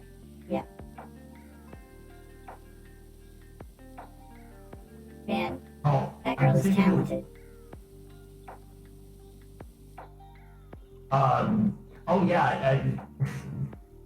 My brain got, like, sidetracked multiple times, and I was thinking about the fact that there was, like, the TV show for a little while. Oh, I didn't hit the duck. Good. Cool. Sorry, I was distracted by almost destroying part of the Apocalypse duck. That's why I stopped cleaning on that side, was because I didn't want to mess up the duck. Yeah, I nicked it while I was trying to get this pipe over here. Anyway, sorry, you were saying? I was remembering the Aladdin TV show and never liking it. Well, it was okay, it's just, it was Dan Castellaneta that was doing the voice of Genie instead of Robin Williams, so it wasn't quite the same. He did a fine job. It was just not the same. And you couldn't kind of shake the fact that the voice of Homer is now the voice of the Genie. Yeah, there's still like enough of Homer in there that you're like, Well, that just brings to mind, why wasn't there just some weird, silly crossover thing? But then I remembered that here's a TV show not many people might remember existing. I've watched a few episodes of it and still am not fully sure how I feel about it. Hmm? There's a Spaceballs the Animated Series. What? There's a Spaceballs the Animated Series. When did that come out? 2000s, I want to think. Well, my turn to look things up. Huh. I had no idea that existed. I didn't know that was even a thing. I mean, I can totally see why it would be a thing. 2008. Spaceball is the insert object here, but like, that's what? Who did they think was gonna watch it? Like, kids don't know Spaceballs. Like, who did they think the audience was gonna be? But it's not like Spaceballs is really a movie appropriate for children. I mean, the cartoon wasn't really quite. So it was basically banking on nostalgia. Kinda, yeah. And it still had Mel Brooks, it still had Daphne Zuniga, still had Joan Rivers, still had Dom DeLuise. Right, but by then we didn't have John Candy anymore, though. Yeah, no, so Barf was played by Tino Insana. Nah. See, I don't think that after you have, like, key cast members start passing away, I think you should just leave it alone. I think you should just leave it be, and unless you're gonna do like Spaceballs the Next Generation, don't. Just don't. Yeah, it would be very difficult at this point. Cause that would be funny though. I think if they did like Spaceballs the Next Generation, a la Star Trek Next Generation, that could be really funny. And a good way to like get new material without needing to rely on people who either are probably not well equipped to act anymore, who just straight up don't act anymore, like Rick Moranis. I think he actually went back to. I think he's actually come back to it. I saw him. The last thing I saw him act in was a Mint Mobile commercial. Oh God! It was just basically him doing a walk-on role because like Ryan Reynolds really liked him. So he's like, and here's Rick Moranis, and Rick's like, why am I here? Like, That's excellent. Just like, I just really like you. I like that. I like that a lot. Yeah. That's an actor I do enjoy is Ryan Reynolds. I just find him terribly charming. I believe a lot of people do though. That's perfectly natural. You need to find Detective Pikachu. I still haven't watched that for whatever reason. Oh, it's fun. It is very fun. That's what I've heard. It's definitely one Fun, of those that it's touching, it's like exciting, it's got a lot of really good elements to it. I was pleasantly shocked by how fun the first Sonic movie was to watch. I haven't seen the Sonic movies yet. That's my turn to say that I need to go watch a movie. I have not seen either of the new Sonic movies. I think there hasn't been another Sonic movie. I haven't seen the Sonic movies.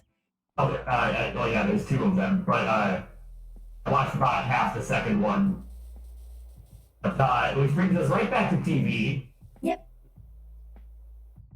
Blue Streak speeds by Sonic the Hedgehog. Okay, so you're that Sonic the Hedgehog. Oh yeah. OG. I'm a big Long John Baldry as Robotnik Sonic the Hedgehog. Yeah, is that like the one where the animation was like kind of more wonky? Is it that? Yes, that was also the one that more heavily featured Scratch and Grounder, and I would hug Scratch any day of the week, and I don't care what anybody says. Yes. I just liked, oh god, who did I like? Because, like, the first one had, like, Bunny Rabbit and Antoine Sally. and, so of course, Sally Acorn or just Princess Sally at the time. Which is funny because, like, you've got this whole cast of characters that they came up with for the cartoon and the comics back then, and you don't see them I in remember any reading of the comics. None of the games. They don't appear in a single one of them. Whereas the other one, Scratch and Grounder, are in the games. Mm-hmm. But yeah, like, you don't see any of the original comic and cartoon characters in the games. At least, because as far as I know, they weren't. Scratch and Grounder were also in, like, the platforming Sonic games. Scratch was the chickens in, like, Sky Fortress that would pop out of the hole and throw eggs at you, and then Grounder is freaking everywhere. Mm-hmm. Ah. Right, but that was more along the lines of they took characters that were in the games as enemies and made them into a thing. Yes. I'm talking like originally made for the comics and for the television show, but then never appeared in any games whatsoever. Like, they were like pre-game, like pre any of the games that would have come after them, and they just, they just didn't show up. I had like an uncle in the comics. Or at least in the TV show, I think he did. Ellie and the crew were savable in Spinball. God, it's been so long since I played through Spinball. It is, well, kind of painful to play through. I've only ever played like the first level of Sonic Spinball because I can't get any further. Yeah, I was about to say, that's how much most people play the Sonic Spinball because it's agony. How much of this thing is there left to do on this bench? What am I missing on the Oh, the bench? bonus stage. That's right, the bonus stage. Yeah, now I remember. And I think I've beaten Sonic Spinball. I know I've gotten to the last stage before. 'Cause there's only like 4 stages. It's got some pretty decent music. It's a little grating, but it's good. What, in Sonic Spinball? Yeah. Until you open the options menu. Give yourself. Yeah. Don't open the options menu. No. Yes, Cleo. There is more than one level in Sonic Spinball. I know it doesn't sound Yeah, all I know possible. is the first level, the real funky like Yeah, that music is pretty decent. Until you've heard it for 40 minutes straight because you're stuck in the first level because Sonic Spinball is. because Sonic Spinball is Sonic Spinball. Yeah. Yeah. All right. What am I missing? What am I missing on you, Banch? What am I missing on you, Banch? Oh, I guess I'll take care of this fighting guy graffiti, sort of like nondescript video game lore.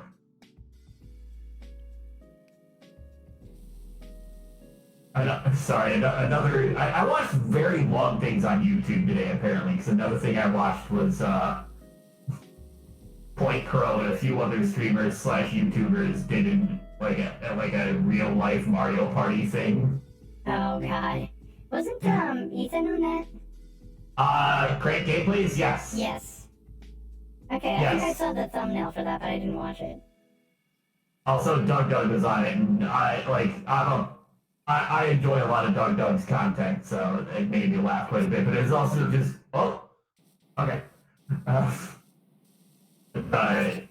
just trying to figure out They this. were like this legally distinct, various big plumber, water, Italian man. I don't know what's still messy about this bench. There's like a sliver of it left to clean, and I'm not really seeing much to hit. Oh yeah, no, Sonic games have always had banger music, like. Oh yeah. What's a group that did a lot of music in like Adventure 2 and Heroes? Oh, Cross-40, like the rock yeah. band that did like all of the vocal music and stuff. A 40. Absolutely killing it. Butt rock. Blood rock, yes. Good stuff. I didn't play any of the 3D Sonics.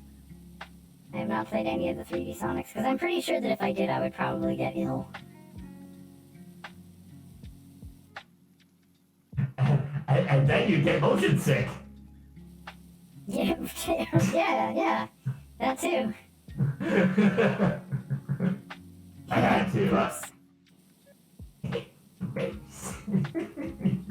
Also, Cleo, just pointing out, I still think about rolling around at the speed of Glint.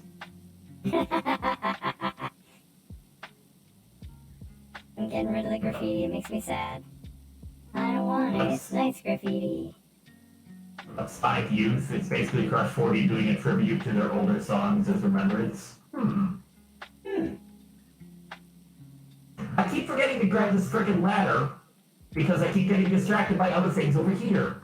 I'm like, I need this ladder to go over there, and then I don't grab the ladder because I'm distracted. I know there's one tiny thing I didn't finish cleaning. Ah, the terrible loops that you run into. That's not where I was. Why did he go over there? Are you raging at Power Wash Simulator? I'm just confused. Okay, thank you. Ow! That's looking pretty good. Oh god. Next thing you know, this ladder's gonna T-pose and then clip through the ground. Now, we're not playing the new Pokemon. You can die in Power Wash. I'll find a way.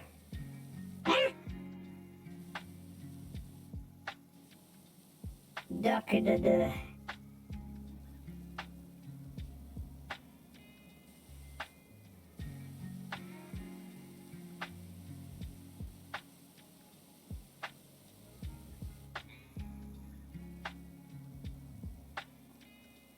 find a way to clip out and die in this game somehow. Which I'm 100% sure isn't even a mechanic that is in the game. The ability to perish. Yes. Love a little scream and then casually goes back to clean. Yes, get hit by the duck, squeal, and then go back to cleaning. Ah, clean. Hey. Clean. Hey. People. Hey.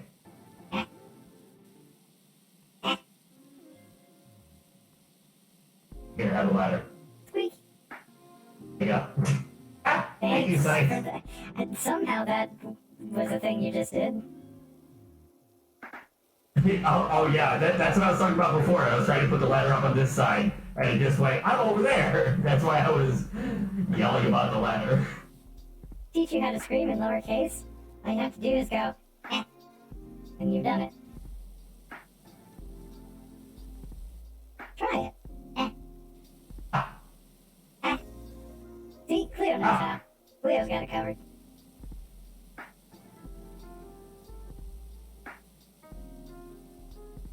As usual, we've managed to completely lose the plot here. What? What? Alright, topic that we were going to talk about. Our theme Although- and so on. Although, I mean, if we can sort of segue off of the Sonic show to me pointing out the fact that I have 2 full seasons of the Super Mario Brothers Super Show on DVD. Very good. Learn from Sir Skit in the anime. I have not seen that portion of the anime. Although, speaking of the Pokemon anime, apparently Ash finally did it. He's Yep, finally the champion. 25 years later at the age of 11. Yeah. Which just makes me think of, at the age of 6, I was born without a face. I actually just used that line in the Swag Fam chat the other day. It's such a good line. Literally, those cannot stop smiling when I watch your stream. You're the best. Like my actual favorite streamer. Oh my gosh, Madam Prez. You're so sweet. That's so cute. How did you whiz? King. Oh. Also, Do the Mario makes me think of Vinny Vine Sauce and like Oh, yes. all of the it's Terminal 7 Luigi. I just Yeah, because he always, when, like, Vinny does the Mario voice, he does the Lou Albano Mario. yes, and then like swing your arms from side to side. Come on, it's time to go eat the Dario. to the point where in one of my friend's Discord servers, my name, and it may still be Eat the Mario. Amazing. Because it just, as you can tell, it tickles my brain cell. Nice for clean percentage. Nice. Nice. Nice. Nice.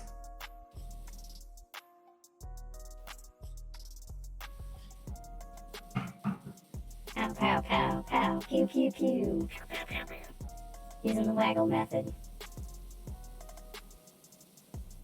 Oh, brought this on me.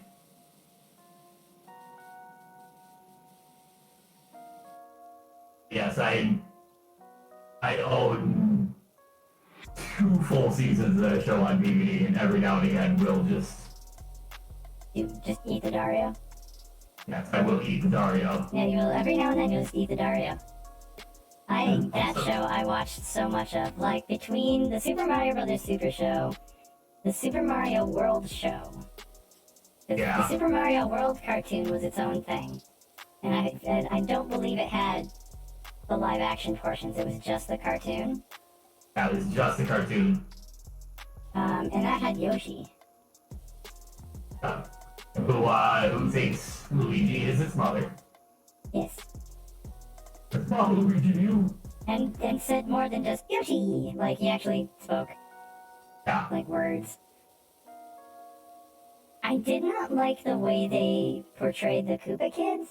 Like, the Koopa Kids all looked real scrungly in that show. And I didn't really like the design. didn't let us kids.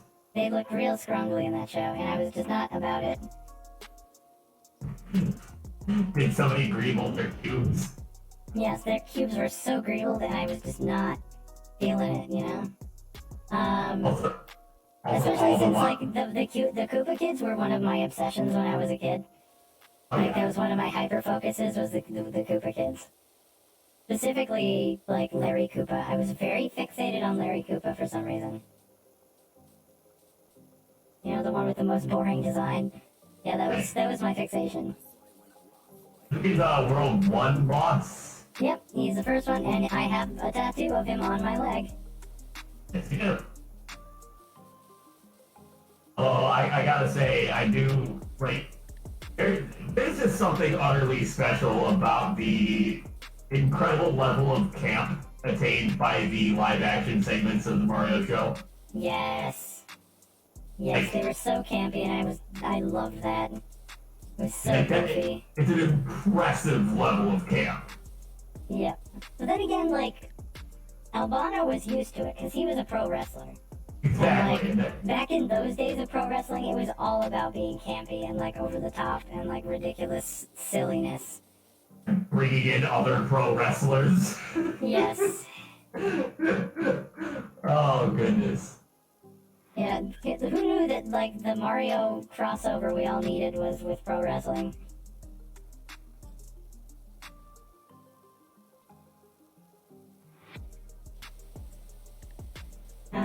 But rest in peace, Lou Albano, and, oh gosh, what was his name? The actor who played Luigi passed away within the past, like, few years, I want to say. It's like, I want to say it was like Jason something, you know, I can look it up. It was like 5 odd years ago, maybe a little more. Let's try IMDb and find out what that gentleman's name was. I'm gonna be angry with myself when you pull it up for not remembering it. Super Mario Brothers Super Show. Alright, it was... Danny Wells. Yeah, I'm angry with myself. Yeah. And here, okay, so here is the gentleman who gave us the most lasting canon thing to come from the Super Mario Brothers Super Show. A gentleman by the name of John Stalker. Stocker. John Stalker.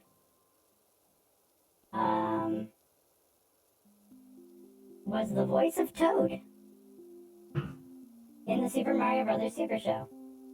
And, again, that became canon. Toad's voice, the like the Toad voice. Yeah, that came from the Super Mario Brothers Super Show. I mean, granted, the, like, Brooklyn accent that he had did not stay, but the tone of the Toad voice, that's just what Toads sound like now. That just became a thing. So sad new code isn't shrill AF. Mm-hmm. I mean, anybody who voice acts code when they're playing the game instantly makes them as shrill and agonizing as possible. Yeah, like whether it's Aaron or RT or anybody that voices Toad, that's the voice that he uses. RT, who you can hear his throat just shredding. Yeah. Yep. But yeah, that's the voice. That's the forever voice of Toad. Thank you, John Stalker, from the Super Mario Brothers Super Show. Yeah, alright, so Super Mario Brothers Super Show, Super Mario World cartoon. There was the Legend of Zelda cartoon that would be on Friday. Yeah. Only on Fridays. Captain N was a separate show. Captain N, the Game Master. Yeah. Which was another video game themed, specifically Nintendo themed show. And it was unique in that it had characters across multiple publishers. You had characters from Konami and Capcom and Nintendo together on the same show. Which was very interesting that they permitted that to be a thing. It's dirty on this rail. There we go. Hey, you wanna have a crack at this bench over here? Like, I still can't figure out what I'm missing on this bench. Here. Yeah, the Here? bench. Yeah. There's something that's still dirty on that bench that I could not find. Here and here. But yeah, Captain N also had some very weird characterizations of the characters that were on it. Yes, Like- it did. Wasn't like Pac-Man on it? I can't remember if Pac-Man was on it or not, but I mean, you had Mega Man, Kid Icarus, Simon Belmont, Mother Brain, King Hippo, It and really Clan was a Lizard. weird mishmash of things. Yeah, and then just a Game Boy. Do you remember? There was a character that was just Game Boy, and it was just a Game Boy. At the bench. And of course, Captain N himself, whose actual name I don't remember. Captain N Yeah. wasn't Nestor, was it? No, Nestor was from the comic in Nintendo Power. Yeah, I knew that. I just couldn't remember if Captain N was also Nestor or not. Yeah. Also, half the time when I think of Captain N, my brain goes instead to a really, really bad game. Captain Power? Captain Novolin. Captain what? Novolin. Novolin. Oh God. The diabetes. Guys, because the diabetes. Guys, because the diabetes game. That's right. For NES, I want to say. SNES. Pretty sure it was a SNES. Okay. Yeah. Yeah, Captain N. And the thing is, like, some of the characters on Captain N had some really obnoxious voices. Like, Mega Man's voice was like this weird, gravelly, like... And he would, like, use the word mega as, like, a preface to, like, a bunch of stuff. Like, when he was talking, like, the word mega was like a vocal tick of his that he'd Yes. just throw into sentences. I'm thinking of two other video game related cartoon shows, one of which is catastrophically bad, and the other is far better than it has any right to be. Okay. The Donkey Kong animated show, Ah, yes. which was another of the era of what is 3D modeling? It's like, we did it 3D ish for the game, why can't we do it for the TV show? Because it looks bad. Please don't. And then the newer Sonic show that came out.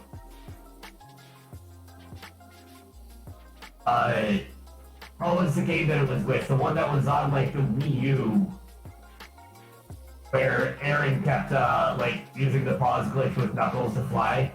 Oh, yeah, Sonic Boom. Yeah, the Sonic Boom show is Oh, yeah, the hilarious. Sonic Boom as a show, the writing was Oh. hilarious. The writing my and voice God. acting, it was all really good. It was The so game was just a good. piece of garbage. The writing of the show is just The phenomenal. writing on the show is good, the character design is appealing, like, they did a really nice job with it. It was very well done. I'm stuck on that. I can't walk backwards. Game, you're being weird again. And that's where you get the Knuckles, oh no. Oh no. It's just like so many bits in that show are just so funny. Yeah, and the thing is, I've never watched an episode, I've only ever seen, like, clips from the show. The episodes are not like YouTube terribly clips long. and stuff. I don't remember where I found them online. It wasn't on YouTube, but I like saw a number of them online, and they're all quite good. Good.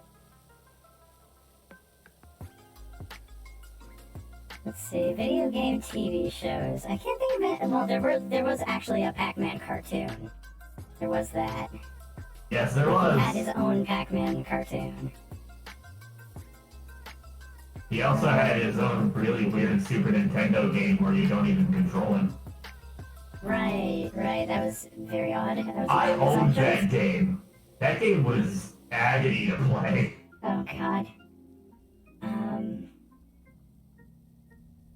don't think it really counts, but like, okay, so speaking of odd choices of kids shows to create, because I'm thinking along the lines of like the Spaceballs cartoon that you were talking about. Weird properties to make kids stuff out of. Toxic Avenger. Toxic Crusaders. Toxic Avenger was originally a movie by Troma Films and Lloyd Kaufman. Troma Films are not kid-friendly at all. Oh, No. Like, have you ever seen the original Toxic Avenger movie, or Toxic Crusader movie? I have not. Yeah, it was Toxic Avenger.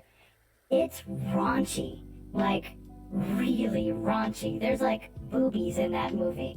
It is not for kids.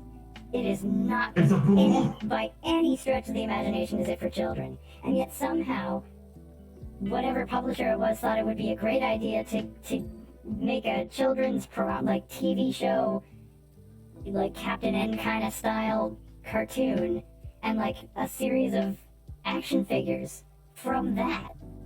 I'm like, any kid that manages to like find that movie and go like, oh mom, this is that cartoon that I like and they made a movie, and then they watch it, that kid's gonna be so grounded. Like, oh my god, that movie is like horrendous.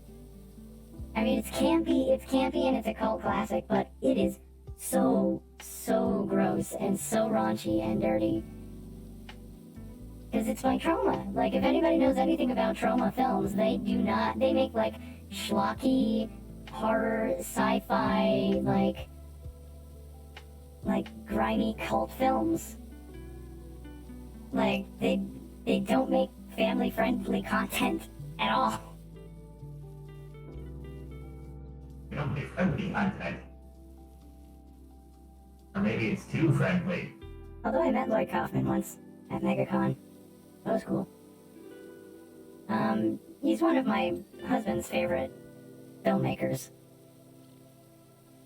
Because that's the kind of goofy stuff that he's into. He loves like schlocky horror stuff. Trolls. Oh god, trolls. Yeah, just... Trolls like the movies, or trolls like the dolls? The dolls. Can't even like look directly at them. It's just like the newer versions of them are cute now because they actually have expressions. But the 80s designs, like the 80s and 90s troll dolls, treasure trolls or whatever. Yeah, the old designs from the 80s. Yeah, the video game. I think they played that on Game Grumps, and it is a nightmare. The trolls game. Oh god. Yeah.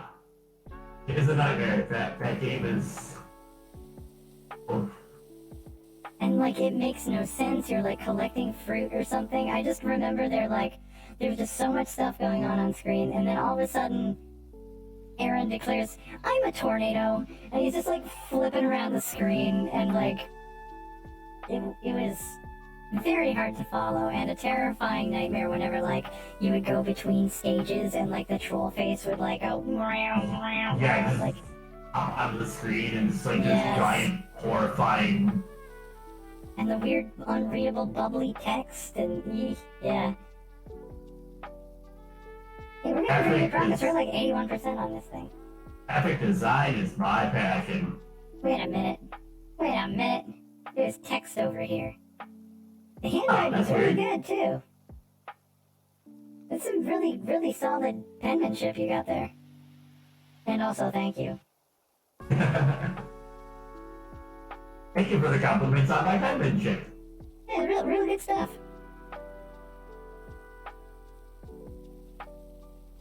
Let's see.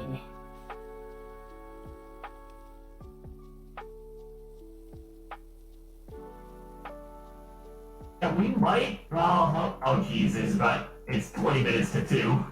That's like we might get this done. We might. At 82%.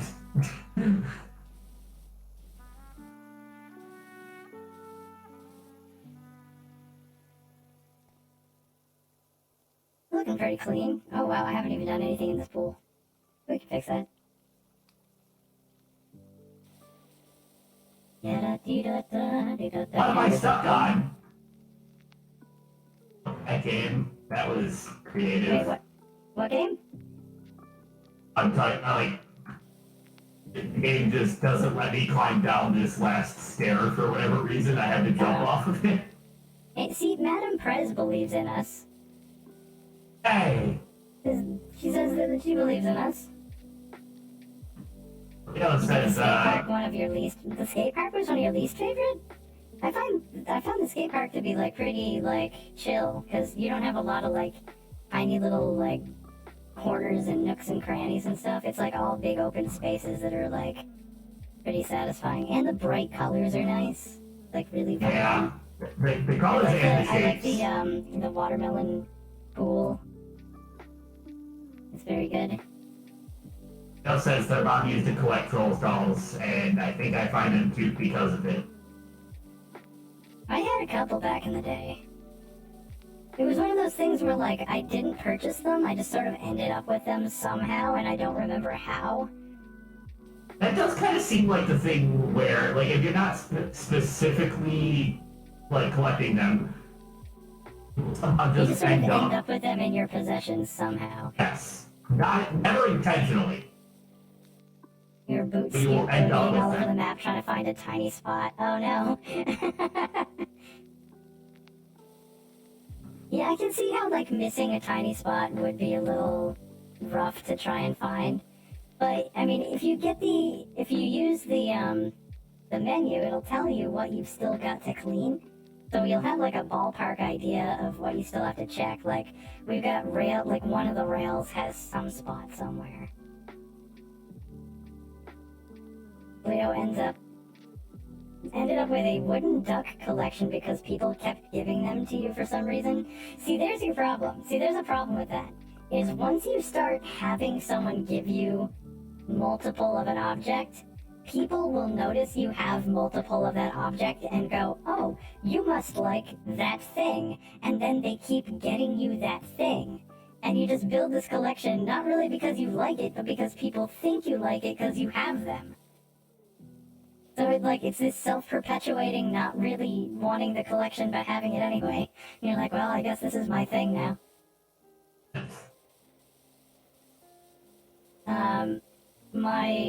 An aunt of mine had that happen with, like, Holstein cows.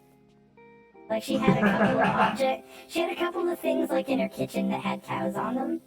And then for some reason, like, people just got this idea that she was, like, super into, like, cows. And just kept getting her things with Holstein cows on them. So she just had, like, things all over her house that just had cows, and everyone was like, oh yeah, Jan, she likes cows, and, like, that was the go-to gift, is, like, cow towels, and a cow salt and pepper shaker set, and insert whatever, like, that had a cow print on it. And eventually she was just like, you can stop. It's fine. And she, like, put them all away in a box and, like, it just sort of ended up stopping after a while.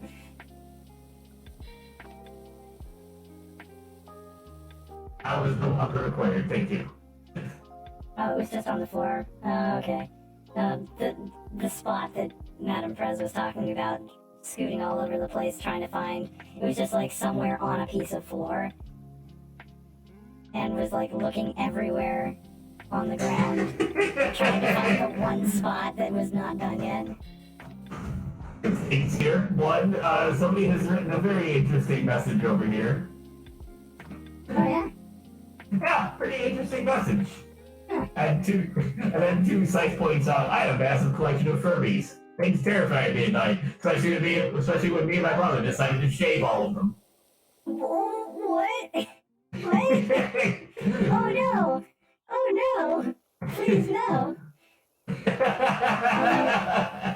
The Furby thing just reminds me of a story that my husband told me about. He and his brother, they had a Furby. I don't know who it actually belonged to, but they had a Furby, and they took it and like turned it upside down, and like shook it a bunch, or they like kept hitting the reset button on it. They like did a bunch of stuff to this thing, and eventually it got stuck in Spanish mode. So like you would like do the thing where you like do, you know, you touch its beak and it like pretends like you fed it, and usually it would be like like and say thank you or whatever, or in some way like give you positive feedback, and it would just reply like bueno, just only Spanish, and they couldn't get it out of Spanish mode. It was just stuck that way forever. I remember that story. Yeah. It's a very good story. Bueno. And like Furbish is supposed to be like a language, like there's actually, it has words that mean things. It's not just gibberish.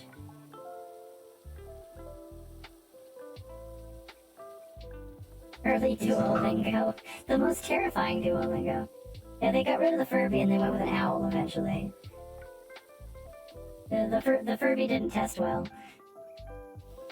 I don't think I would. Well, admittedly, I'm also bad at using Duolingo anyways. Consistently. Yeah, Yeah. but it'd be even worse if it was a Furby instead of an owl. Yeah. It's like I go in like bursts when it comes to Duolingo. I'll be just like, I'm gonna learn language, blah blah blah.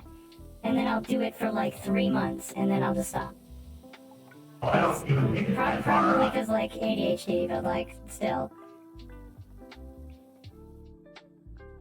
But yeah, my latest one was I was trying to learn Dutch. Because Dutch seemed interesting. And I'm like, you know what? I'm just gonna pick a language and run with it. And I learned a bunch. And then I just stopped. You missed the lesson, the owl's coming for that liver. Yeah, good luck, my liver's made out of steel. Wait, let's see, what is it? What would what's the word for...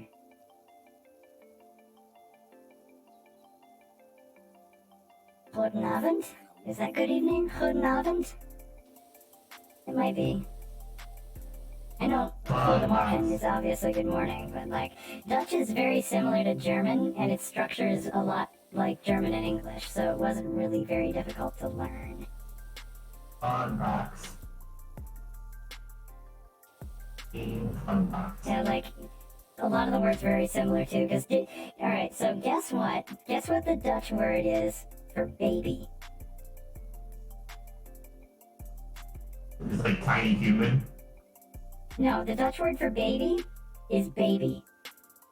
Oh, good. Yeah, that's it. Spelled the same, baby. That's it. Baby.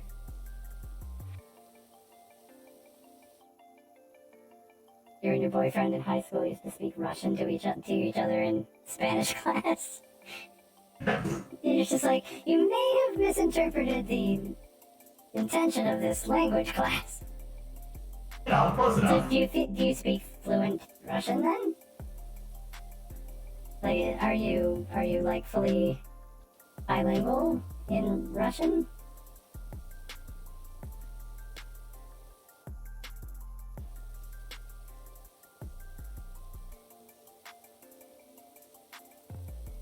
I also tried to learn Japanese at once, and that didn't last long. It's just, the structure's too different, and I'm just like, I can't process it.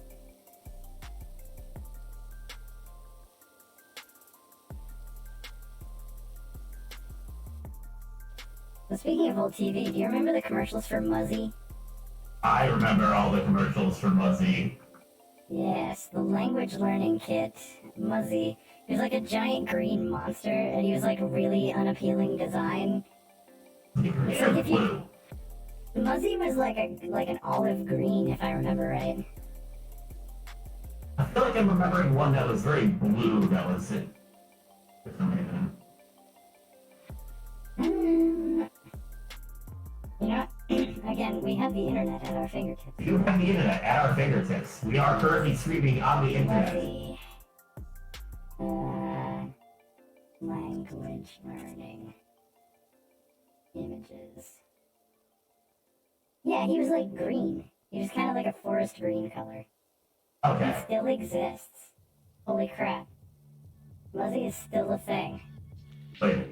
It was like it was made by the BBC. Huh. I didn't realize it was a BBC thing. But yeah, Muzzy still exists, and he's got like a 3D animated TV show and everything. Oh boy. Yeah. This we IanKeith. Now you're Hispanic, but we learned a few phrases when we dropped it. Then we dropped it when we were told we were going to get kicked out of school because it made the kids uncomfortable. Oh no, learning something other than the, 3 sanctioned languages for school.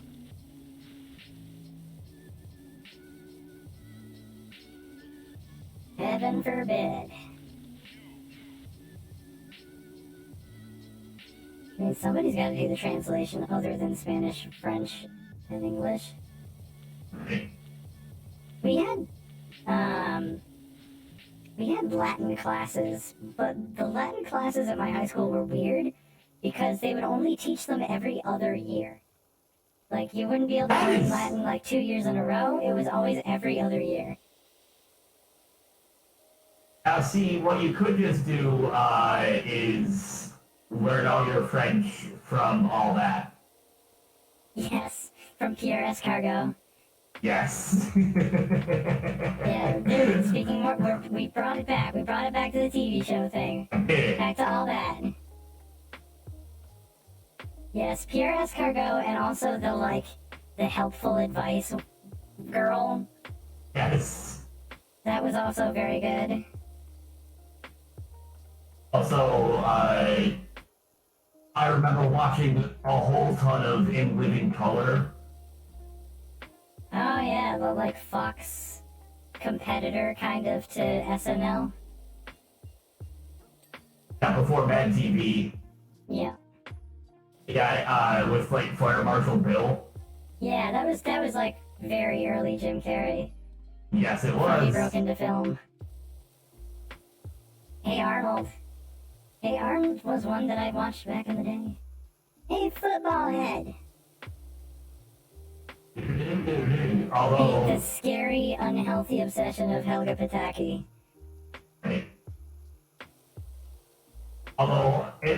From the same era, Angry Beavers still had the better theme song. Yes! Angry Beavers had an amazing theme song. That show was, Yes, it did. it had such a great theme song.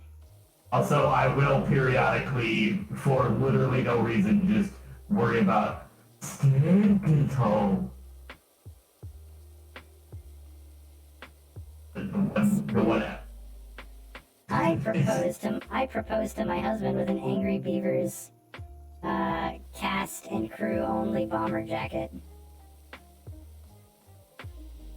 That was it. I didn't propose with a ring. I proposed with that jacket because he's a huge fan of the show, and I managed to get my hands on literally only maybe a dozen of these things exist because they were given to cast and crew on the show. Because I'm a nerd. The number of hours I spent in Blockbuster as a teenager. No, that's what I said. Helga is her obsession with Arnold. The obsession of Helga Pataki, not with. The unhealthy obsession of Helga Pataki with Arnold. Is it stop? Yeah. There was always Rugrats, That was of weird. course. And Doug. I liked Doug. That wasn't bad. I did like all of the Beats songs. The Beats, yeah. Killer Tofu. Yes. You. Killer Tofu.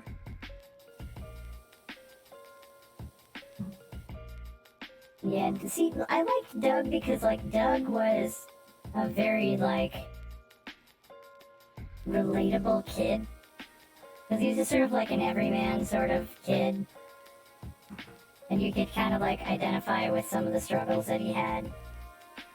He didn't go on like crazy fantastic adventures or anything like that. He was just like this kid that was kind of like you. He also had a comic with a superhero with underwear on his head. Yeah, of course. Quail Man. Quail Man was good. Doug had an OC. Like we had OCs. Doug had an OC. Yeah. Sorry, no, don't worry about blowing up chat. This is the whole reason why we do this stuff is so that you can participate in the conversation. Like, the whole point of No Pressure Watching Wednesday is no pressure, hour watching, and then also just having a chat, doing our thing. It's our little weird podcasty stream thing. Yeah, it's a little podcasty, but with like chat being able to jump in with stuff that they want to chat to. Do I remember Fillmore? Fillmore is not one I recognize. Fillmore. I'm going to look it up. Fillmore with an exclamation point.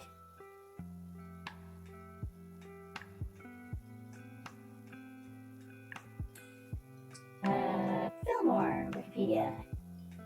It was a Disney show. American animated television series created by Scott and Gibble for ABC and later Toon Disney. It originally ran from 2002 to 2004. Kind of short-lived. Parody of popular police dramas of the 1970s. Fillmore centered on reformed juvenile delinquent Cornelius Fillmore and his partner Ingrid Third, members of the Safety Patrol at X Middle School. Interesting. It was aimed at children, but also attracted an older audience with its 1970s references. Oh, that's fun. That's an interesting bit of information. Adam Price brings that. Did you know, fun fact, did you know Betty Boop started as a French poodle, but it was her original one interest was a dog? Yes. I think I had heard about the fact that she started as a dog, but then got turned into like a pinup girl. Shoutouts to characters with very strange proportions. Here's looking at you, Olive Oil.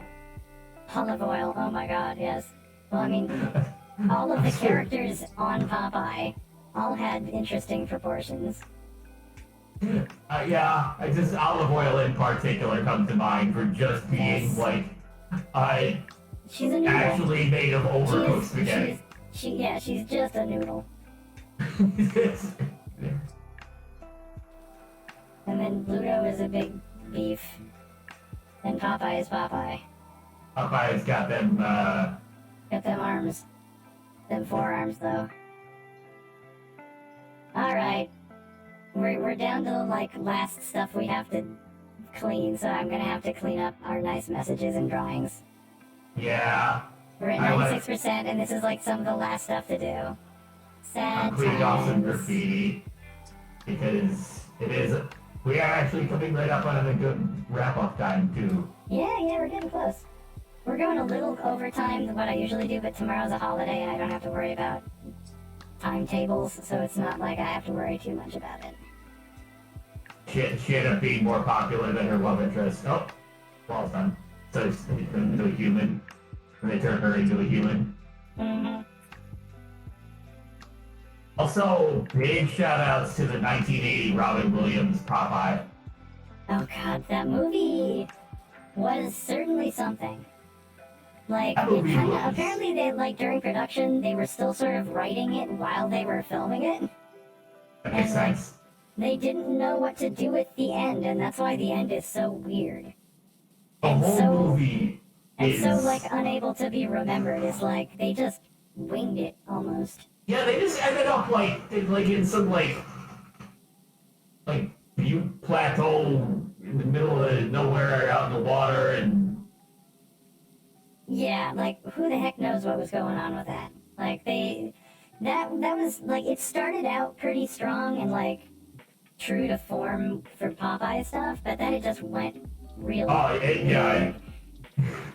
It was incredibly off the rails, but it's definitely still a guilty pleasure watch. Oh yeah, of course. Like, there's definitely movies out there that you're just like, this is not a good movie, but I like this movie. That's why I still watch the Mario movie so often. I actually have yet to see the first Mario movie. The The Bob only Hoskins, John Mario Leguizamo movie. I'm a big fan of the fact that the vast majority of them hated working on that movie. Oh yeah, like everybody involved with being in and around that movie did not enjoy it at all. Bob Hoskins mangled his arm at one point and was like just in a cast. Yep. Because And I think driving. like somebody like sprained their ankle during it, and like yeah, there's like a bunch of injuries. Yeah, the two people that directed it were kind of garbage. Yeah, the writer directors were awful people and kept changing the script in the middle of the production. So kind of like the Popeye movie, it ended up being very disjointed and incoherent. In that top part. And like it was one of those things that kind of gave video game movies a bad rap. It most and made certainly it did. seem like video game movies were like a terrible idea overall. Although, I don't care what anyone says, the two Mortal Kombat movies. I think they know exactly what they're doing. Well, They're the very first one, self-aware. the first one they were trying to make a serious movie. Well, the second one, alright, so I feel like the Street Fighter movie was also pretty self-aware of how silly it was going to be. Codename Kids Next Door, Oh God. that's one that I haven't, again, not watched, but I have heard very good things about. Isn't that the one that Ben Diskin was in? He was like number one. Was that Codename Kids Next Door? Or was that... I'm not familiar enough with it.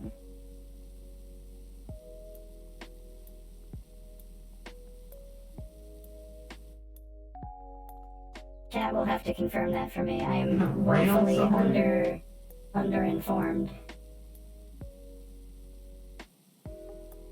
First of all, if there was a character named number one. It's still dirty over. Oh God, the tops of these. Yeah, the tops of the walls need to get done too.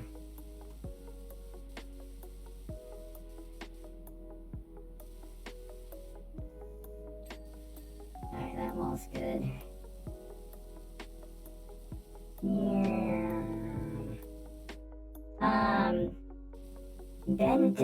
Benjamin Diskin is the voice actor. Where is Who would also be Rail? known for such things as being Haida in Agretsuko. And Joseph Joestar? No. Which Joestar was he? He was a JoJo. Of the Joes. He was one of the JoJos.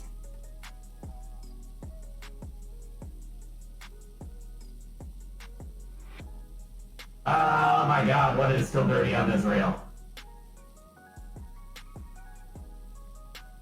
Remember, you can hit tab to see dirt. Oh, I am. I very am. Yeah. Like mashing. I just got a follow from Reinat. Hey. Nice. Or Kizmira. Yo, buddy. Hello. Yes. So we're getting all the Chua crew in here. It's Oh, rail, that's you silly. okay. That's alright. You want to try and find what's on that rail? Do I want to try? Alright, which rail is it? This one here? It's on here.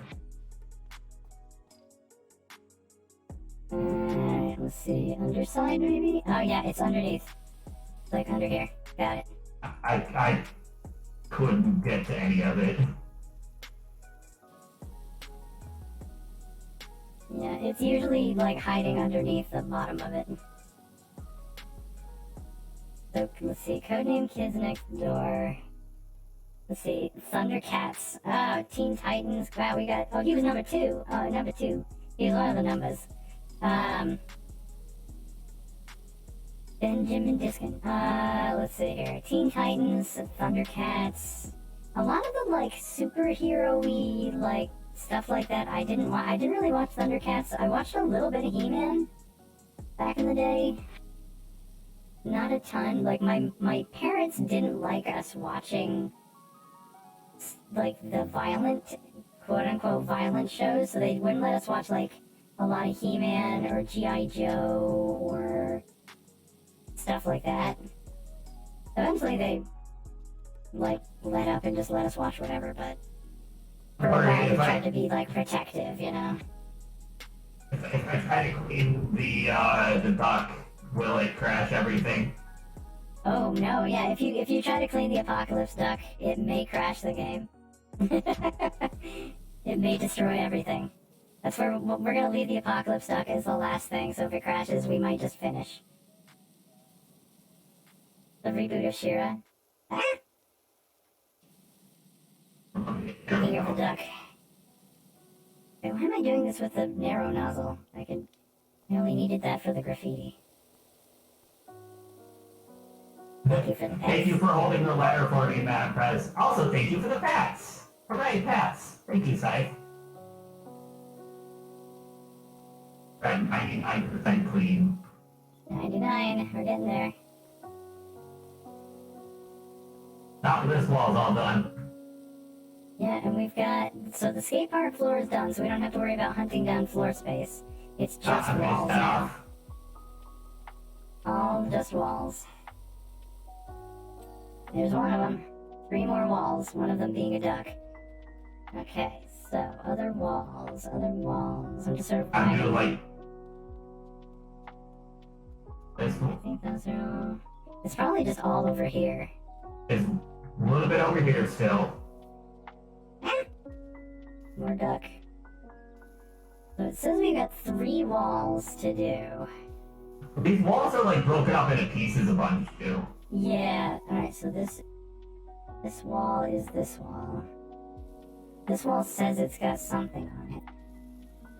What is it? And this wall reads as having a little bit. Oh, here we go.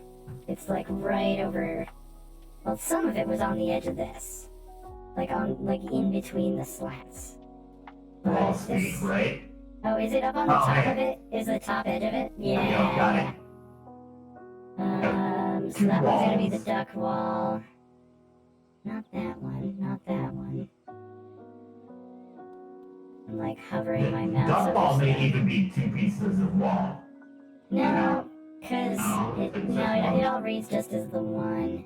You got one other wall, like the duck wall and something.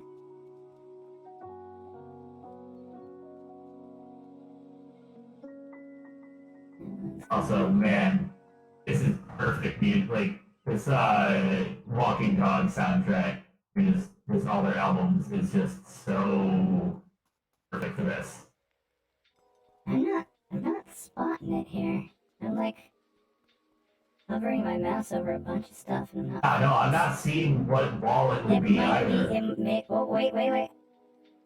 Oh, it's this one. It's the top of this one. This little outcroppy one here. If you get the ladder, you should be able to get it. Where is the ladder? Okay. Here I come with a ladder.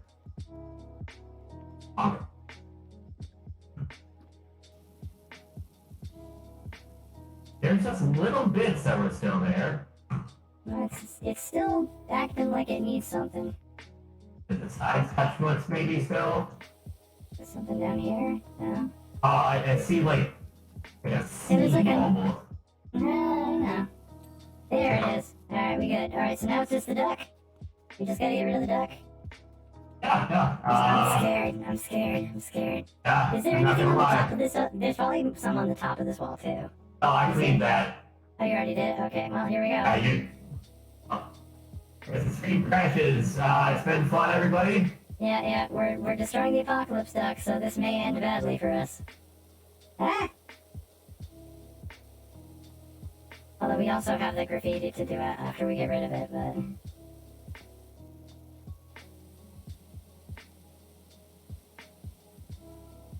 And the duck is gone. No more duck.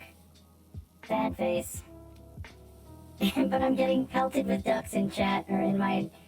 Hey, My at least they're side, not so one. At least they're not getting one channel revenge. point.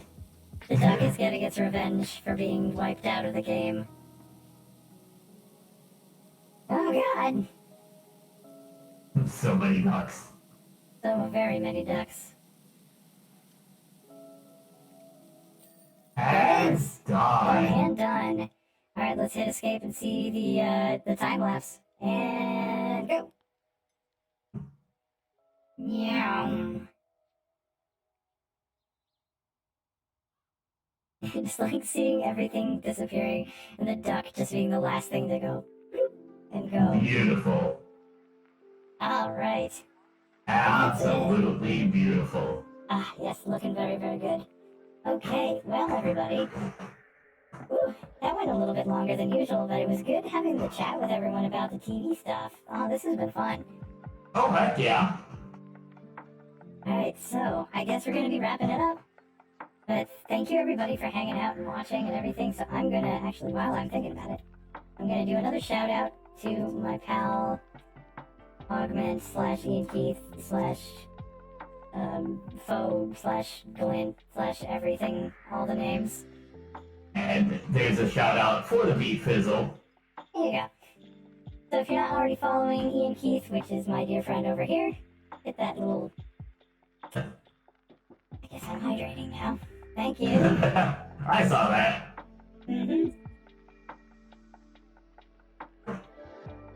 Thank you. Okay. So yes, it's like 2:15, so we're going to wrap it up pretty quick here. Thank you everyone for hanging out with us and having a chat about TV and memories and all sorts of fun stuff like that. As far as the next time we're going to be doing No Pressure Watching Wednesday, I don't know, you can be sure it'll be a Wednesday. We just don't know when our schedules are going to line up again. It seems to be monthly-ish. Yeah, it's like monthly, like once or twice a month or so. It all depends on, as long as our schedules line up. If one of us is not busy, or I know that Augment often has like Tetris matches and stuff that they have to compete in, that they'll end up doing on Wednesdays. By the way, if you have the chance to watch Augment play Tetris competitively, please do so, because it's absolutely one of the most incredible things you'll ever watch. Like, holy heck. They're so good. They're so good. They went to the Classic Tetris World Championships last month, and in the silver division, they got second place at the World Championships in the silver division. That's huge. They did real good. So yeah, like if you ever see Augment online as IanKeith and they're streaming some Tetris, definitely go have a look, because that's awesome. So there, take that. Whatever will I do? Anyway, I'm out of here. Bye. Is this beat just poof? Well, stream's ending now. Oop. Hit the button. Alright, I just, say yes. let's see, just slide myself off to the side. It's not doing it on my screen though. But anyway, so we're gonna wrap it up here. I'm not gonna rate anybody because it's very late, so there's not gonna be a ton of people on anyway. But thanks everybody. Y'all have a wonderful night, and I will see you probably Friday. I'm pretty sure we'll be back on Friday for more Chrono Trigger. I will be live tomorrow night. I still haven't decided playing what. That's still up in the air. I'll figure something out. Alright, well, In the meantime, stay awesome. Go ahead. You do your outro, I'll do mine. Stay awesome, stay safe, and stay chill. And have a good evening, have a good night, have a good morning, whatever it is. I hope it's a good one. And I'll see you next time. Bye. Ciao.